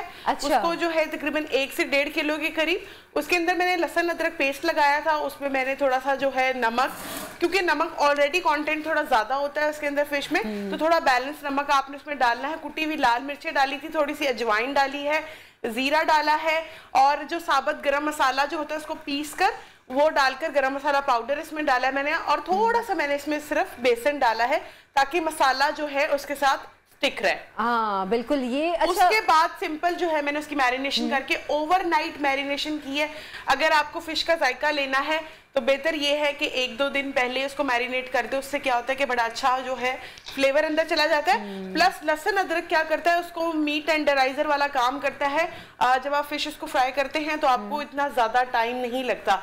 फ्रेश फिश को भी आप मैरिनेट करके बना सकते हैं, लेकिन उसमें क्या होगा कि उसमें जो फ्लेवर्स हैं वो इतने ज़्यादा अभी नहीं आएंगे मसालों के, जो कि ओवरनाइट में करने में बेहतरी आ जाती है। अच्छा, अभी हम जैसे डॉक्टर साहिबा हम बात कर रहे हैं कि हमारे वैसे यहाँ पे लाहौर में तवा मछली और फ्राई मछली तो बहुत मशहूर है, लेकिन अब सुशी की एक नई किस्म आई है वो भी बहुत मशहूर है जिसमें कच्ची मछली भी खाई जाती है। तो आपके ख्याल में कच्ची मछली का फ़ायदा कितना है पकी हुई मछली की निस्बत? देखिए कच्ची मछली जो होती है ना, दैट्स क्वाइट गुड बिकॉज उसमें ऑयल्स वगैरह नहीं यूज़ किए जाते। और आपको पता है कि सुशी जो है जापानीज बड़े शौक से खाते हैं, और आपने जापानीज की उम्र देखी होगी कितनी अच्छी उनकी लंबी, और स्किन कितनी अच्छी है, और वो कितने हेल्दी होते हैं, मतलब दौड़ते फिरते हैं उनके 90 साल के बूढ़े हजरात भी। तो उसमें ये है कि सुशी इज गुड, बट इसमें Ayesha the main thing is which Anam is also going to agree with कि इसका ये जो कच्ची फिश है इसकी स्टोरेज फिर बड़ी इंपॉर्टेंट होती है, क्योंकि जो चीज कच्ची होती है उसके अंदर बैक्टीरियल मल्टीप्लिकेशन ज्यादा होती है। इसलिए गो टू अ प्लेस जो ज्यादा चल रही हो, जिसमें फिश का टर्नओवर ज्यादा हो, ताकि लोग खा रहे हो और साथ साथ बन रही हो। Don't go to a place for sushi जो कि अभी चल ही ना रही हो। अच्छा, अक्सर हम रेस्टोरेंट्स में देखते हैं कि वो जो फिश सर्व करते हैं, कुछ लोगों को ये वहम होता है कि पता नहीं कितनी पुरानी मछली होगी ये जो कि ये हमें सर्व कर रहे हैं, तो वो इस वहम की वजह से नहीं खाते हैं। मछली को आप किस हद तक स्टोर, कितने दिन तक स्टोर कर सकते हैं कि आप उसके बाद खाएं तो उसका वही फायदा होगा जो बिल्कुल फ्रेश फिश का होता है? देखिए approximately 10 days is the storage time. Aahista Aahista फिर डिप्लीट हो जाती है। तो वही वाली बात आयशा, जो मैंने आपको एक ट्रिक बताया है कि जो जगह चल रही है, जहाँ पे लोग खा रहे हैं ज़्यादा, जहाँ पे टर्नओवर ज़्यादा है, जहाँ पे फ्रीज होने के चांसेस ही कम है क्योंकि आती जा रही है और इस्तेमाल होती जा रही है, तो बेहतर है कि उस जगह पे जाया जाए। सो कुछ चीज़ें होती हैं ऐसी जिसमें हमारे वहम वगैरह होते हैं, लेकिन अगर हम थोड़ी सी इंटेलिजेंस यूज़ करें तो हम फिर भी मछली के जायके और उसके फ़ायदे से भी इस्तिफादा हासिल कर सकते हैं, और इस तरह से हम अपना मनपसंद जो है वो गुज़ा भी ले सकते हैं। अच्छा अनम, अभी चलें, हम तो इसको प्रॉपर एक तरीके से बना रहे हैं टीवी पे, तो इसलिए एक पूरा एक हम लोगों ने सिस्टम भी यहाँ पे रखा है, लेकिन अब घर में अगर ये चीज़ें ना हो किसी के पास, तो क्या एक जायकेदार मज़ेदार से फिश है जो आप घर में ऐसे बनाएं कि अगर आपके पास ज़्यादा मसाले मिर्चें नहीं हैं तो आप उसको वैसे ही कम मिर्च मसाले में ही अच्छा बना लें? अच्छा, सबसे जो इम्पोर्टेंट बात है कि ये जो मसाले तकरीबन मैंने यूज़ किए हैं इसके अंदर, वो सब घर में अवेलेबल होते हैं। लेकिन अगर इन द केस आपके पास अवेलेबल नहीं है तो सिंपल मैरिनेशन के साथ भी जो है आप अपनी फ़िश को रेडी कर सकते हैं। और वो सिंपल मैरिनेशन ये है, नमक, लाल मिर्च और थोड़ी सी हल्दी लगा दें उसको, ताकि उसके अंदर एक अच्छा सा कलर आ जाए, तो वो भी एक बड़ी बेस्ट है। अब नमक, लाल मिर्च मेरा ख्याल है कि हर घर में अवेलेबल होती है। और अगर आपने उसको फ्राई करना है तो आटा जो होता है, सूखा आटा जो कि व्हीट फ्लावर होता है, उसके अंदर आप उसको सिर्फ एक दफ़ा क्रम करें और उसके बाद उसको आप फ्राई कर ले। अच्छा, जो ये डीप फ्राई वाली फिश होती है, ये सबसे बेस्ट जो बनती है, ये सरसों के जो ऑयल होता है उसके अंदर बहुत ही ज़बरदस्त फ्लेवर आता है। उसको थोड़ा सा पकाकर उसकी थोड़ी स्मेल को ख़त्म करने के बाद आप उसको उसके अंदर फिश को फ्राई करें। अच्छा, और एक जो बड़ी इंपॉर्टेंट बात मैं वो आपको बताना चाह रही थी, वो जब आपने फिश को ऑयल में डालना है तो फिर आपने उसको छोड़ देना है, उसको थोड़ा टाइम देना है। अच्छा। ताकि वो सेट हो जाए। जब तक वो सेट होगी, अगर आप उसको बार बार हाथ लगाएंगे या बार बार छेड़ेंगे तो उसका मसाला जो है वो उसके ऊपर से उतर जाएगा। तो ये जो है कुछ टिप्स एंड ट्रिक्स हैं जो कि आपको फिश के थोड़े से देखने पड़ते हैं। उसके बाद जो दो तरह की मैंने इसके साथ जो चटनियाँ सर्व की हैं, एक जो है वो इमली की चटनी है और एक जो प्रॉपर ग्रीन चिली जो सॉस होती है, ग्रीन चिली वो है। तो अब आपके साथ ऑप्शन है, आप चाहे तो इसके साथ मिंट रायता या जीरा रायता। मेरा ख्याल है ना, मेरा ख्याल है कि ना सिर्फ फिश के साथ ही नहीं, आपको छेड़छाड़ कम करनी चाहिए। आप वैसे भी कोई फ्राई चीजें कर रहे हैं तो उनके साथ छेड़छाड़ वैसे कम करनी चाहिए। मैंने कल चीज बॉल बनाए थे, उनके साथ मैंने छेड़छाड़ ज्यादा कर दी तो बेचारे सारे ऐसे खुल गए होंगे। हाँ जी, ऐसे फैले हुए थे कि मुझे लग नहीं रहा था चीज बॉल। डॉक्टर साहब, आप क्यों मुस्कुरा रही थी? वैसे मैं इसलिए मुस्कुरा रही थी कि आपके चीज बॉल्स मेरी नजरों में आ रहे थे कि वो बेचारे खिलर के जा रहे हैं और आपके घर मेहमान आ रहे हैं और आपको समझ नहीं आ रही कि आप उनको कैसा इकट्ठा करके जोड़ के वापस दें। तो बट आपने बड़ा अच्छा सवाल किया कि अगर मसाला जात सारे ना मौजूद हों तो क्या किया जा सकता है।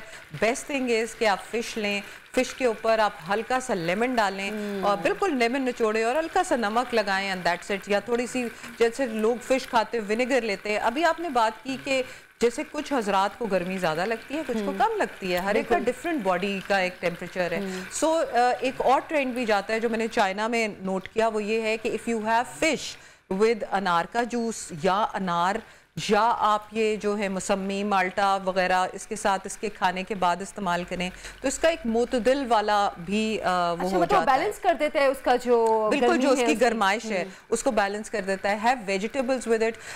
माहिरीन कहते हैं कि 2 सर्विंग्स ऑफ फिश जो है ना वो इन द वीक, यानी कि ट्वाइस अ वीक आप ले सकते हैं जो है अपना फिश। दैट इज इम्पॉर्टेंट कि आप लें, जाके वो आपकी हार्ट हेल्थ को भी बेहतर करे। देखा गया है कि जिन लोगों की स्टेंटिंग होती है, स्टेंट्स वगैरह पड़ते हैं, जिनको ट्रिपल वेसल डिजीज है हार्ट की, उसमें अच्छी है। और आपको मजे की बात बताऊं, फैटी लिवर जो कि बहुत एक डिजीज है जो कि ज्यादा हो गई पाकिस्तानियों के अंदर भी, फैटी लिवर के अंदर फैट ही उसको कट करेगी और वो है फिश ऑयल। अच्छा, यानी कि एक चीज का कॉन्सेप्ट जरा क्लियर कर दें कि क्या फिश आपको किसी भी किस्म की आप फिश खा रहे हैं वो आपको मोटा नहीं करती? नहीं, कोई भी नहीं करती, अनलेस एंड अनटिल आप बिल्कुल ही जो है वो खा के वो फिश ही खाते जाएं। क्योंकि यू नीड टू बी, देखिए the act is of balancing, जितना आप मुतवाजन रखेंगे उतना ही बेहतर है। लेकिन कंसिडरिंग कि आजकल जिस तरह का गोश्त वगैरह आ रहा है, आई थिंक कि आप फिश से फुल इस्तिफादा हासिल करें और अच्छी वाली फ़िश जाके बाज़ार से ख़ुद ख़रीदें। फ़िश ख़रीदने के भी तरीके हैं, उसकी आंखों से आप देखते हैं कि वो फ्रेश फ़िश है कि नहीं, उसके जो गिल्स होते हैं, जो उनको पता नहीं आप उर्दू में क्या कहते हैं, वो जो जहाँ से वो सांस लेती है वो वाली जगह आप देखें। फिर आप फिश की कई पहचानात होती हैं जिसकी वजह से आप फ्रेश फिश ले सकते हैं। अच्छा, gate fresh fish for yourself and for your kids. बिल्कुल फिश खानी चाहिए, चाहे आप कोई सस्ती से फिश ला के ही खा लें और घर में बनाएं उसको खाएं, लेकिन घर में भी बनाने के ज़ाहिर मुख्तलिफ तरीके होते हैं। अनम, अगर किसी के घर में ऐसा कोई माइक्रोवेव का सिस्टम नहीं है जिस पे वो ग्रिल कर सकें, या मतलब ग्रिल करने वाला सिस्टम नहीं है, तो उसको किस तरह सादा चूल्हे पे ग्रिल किया जा सकता है? Very good question. अच्छा, सादा चूल्हे के ऊपर उसको अब तो आराम से जो है आपके पास पैन्स भी अवेलेबल हैं, वो उनके ऊपर लाइंस बनी होती हैं ग्रिल की, आप उसके ऊपर भी उसको ग्रिल कर सकते हैं। अदर देन जो है आपने क्या करना है कि जो भी आपके पास घर में कोई भी नॉन स्टिक पैन है या ऐसा पैन है जिसके अंदर, क्योंकि फिश एक वाहिद एक ऐसी चीज़ है जो नीचे से चिपक जाती है, तो उसके लिए आपको कोई ऐसा पैन होना चाहिए जिसपे आपकी फिश जो है वो चिपके ना। उसके ऊपर आपने हल्का सा जो है ऑयल ब्रश करके वो कर ले। उसके बाद बेशक आप उसको जो है कोयले का स्मोक दे दे तो वो आपको एक कोयले वाला स्मोक भी आ जाएगा।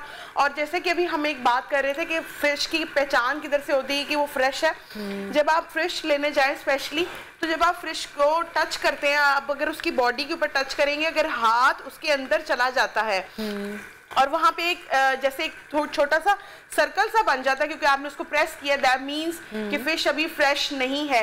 अगर आपने उसको प्रेस किया है और फिश दोबारा से ऊपर आ गई, दैट मींस कि वो अभी बिल्कुल फ्रेश है। अच्छा, मतलब तो ये भी एक टेक्निक है कि ये पहचान है फिश की कि आपको ये पता चल जाता है कि वो बिल्कुल फ्रेश है।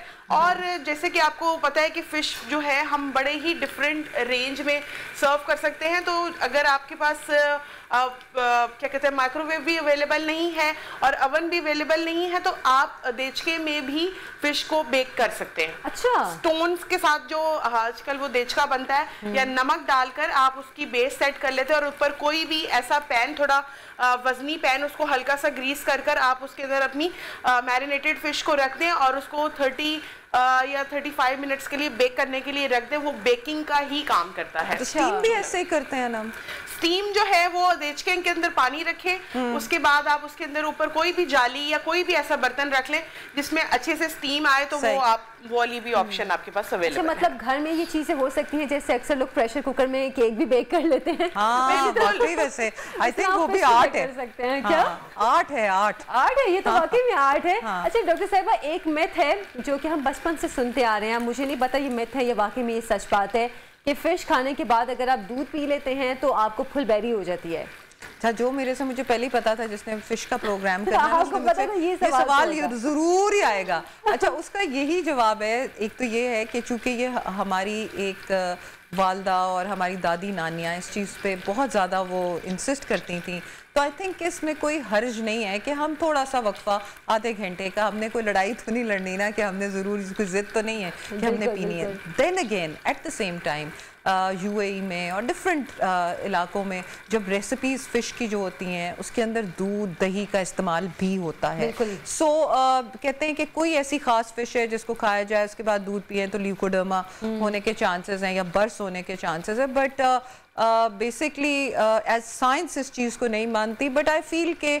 हमें अपने कल्चरल जो हमारे एल्डरली लोग कह गए हैं तो थोड़ा सा वक्फा डालने में कोई हर्ज नहीं है। क्योंकि कहते हैं ना कि अगर आपको किसी चीज़ का वहम है तो आप उस चीज़ से बचें तो बेहतर है, क्योंकि अगर आपके दिल में वहम है और आप अपने वहम के अगेंस्ट जाके वो चीज़ करते हैं तो कहीं ना कहीं उसका असर हो जाता है, क्योंकि आप श्योर नहीं है उस चीज़ के लिए, क्योंकि आपका माइंड वैसा मेकअप हो गया होता है ना, थोड़ा सा। चलिए डॉक्टर साहिबा बहुत बहुत शुक्रिया आपका। जल्दी से फिश दिखा दे, हमने प्रोग्राम की क्लोजिंग फिश तो हम खाए बगैर नहीं जा रहे। बिल्कुल रेडी हो गई है मेरे जो दोनों बैच है। अब आप ये देख रही होंगी आयशा के मसाला जो है बिल्कुल उसके साथ ही लगा हुआ है और बिल्कुल भी नहीं उतरा। इसका यही रीजन है कि मैंने आपकी चिकन चीज बॉल्स की तरह उसको छेड़ा नहीं। छेड़ा नहीं है, फिश भी रेडी हो गई है। तो बस आपका भी बहुत शुक्रिया आनम, आपने मजेदार से फिश बनाई है। प्रोग्राम के बाद हम फिश पे हमला करने वाले हैं। बहरहाल प्रोग्राम का वक्त भी खत्म हो गया है, हमें इजाजत है, अल्लाह हाफिज।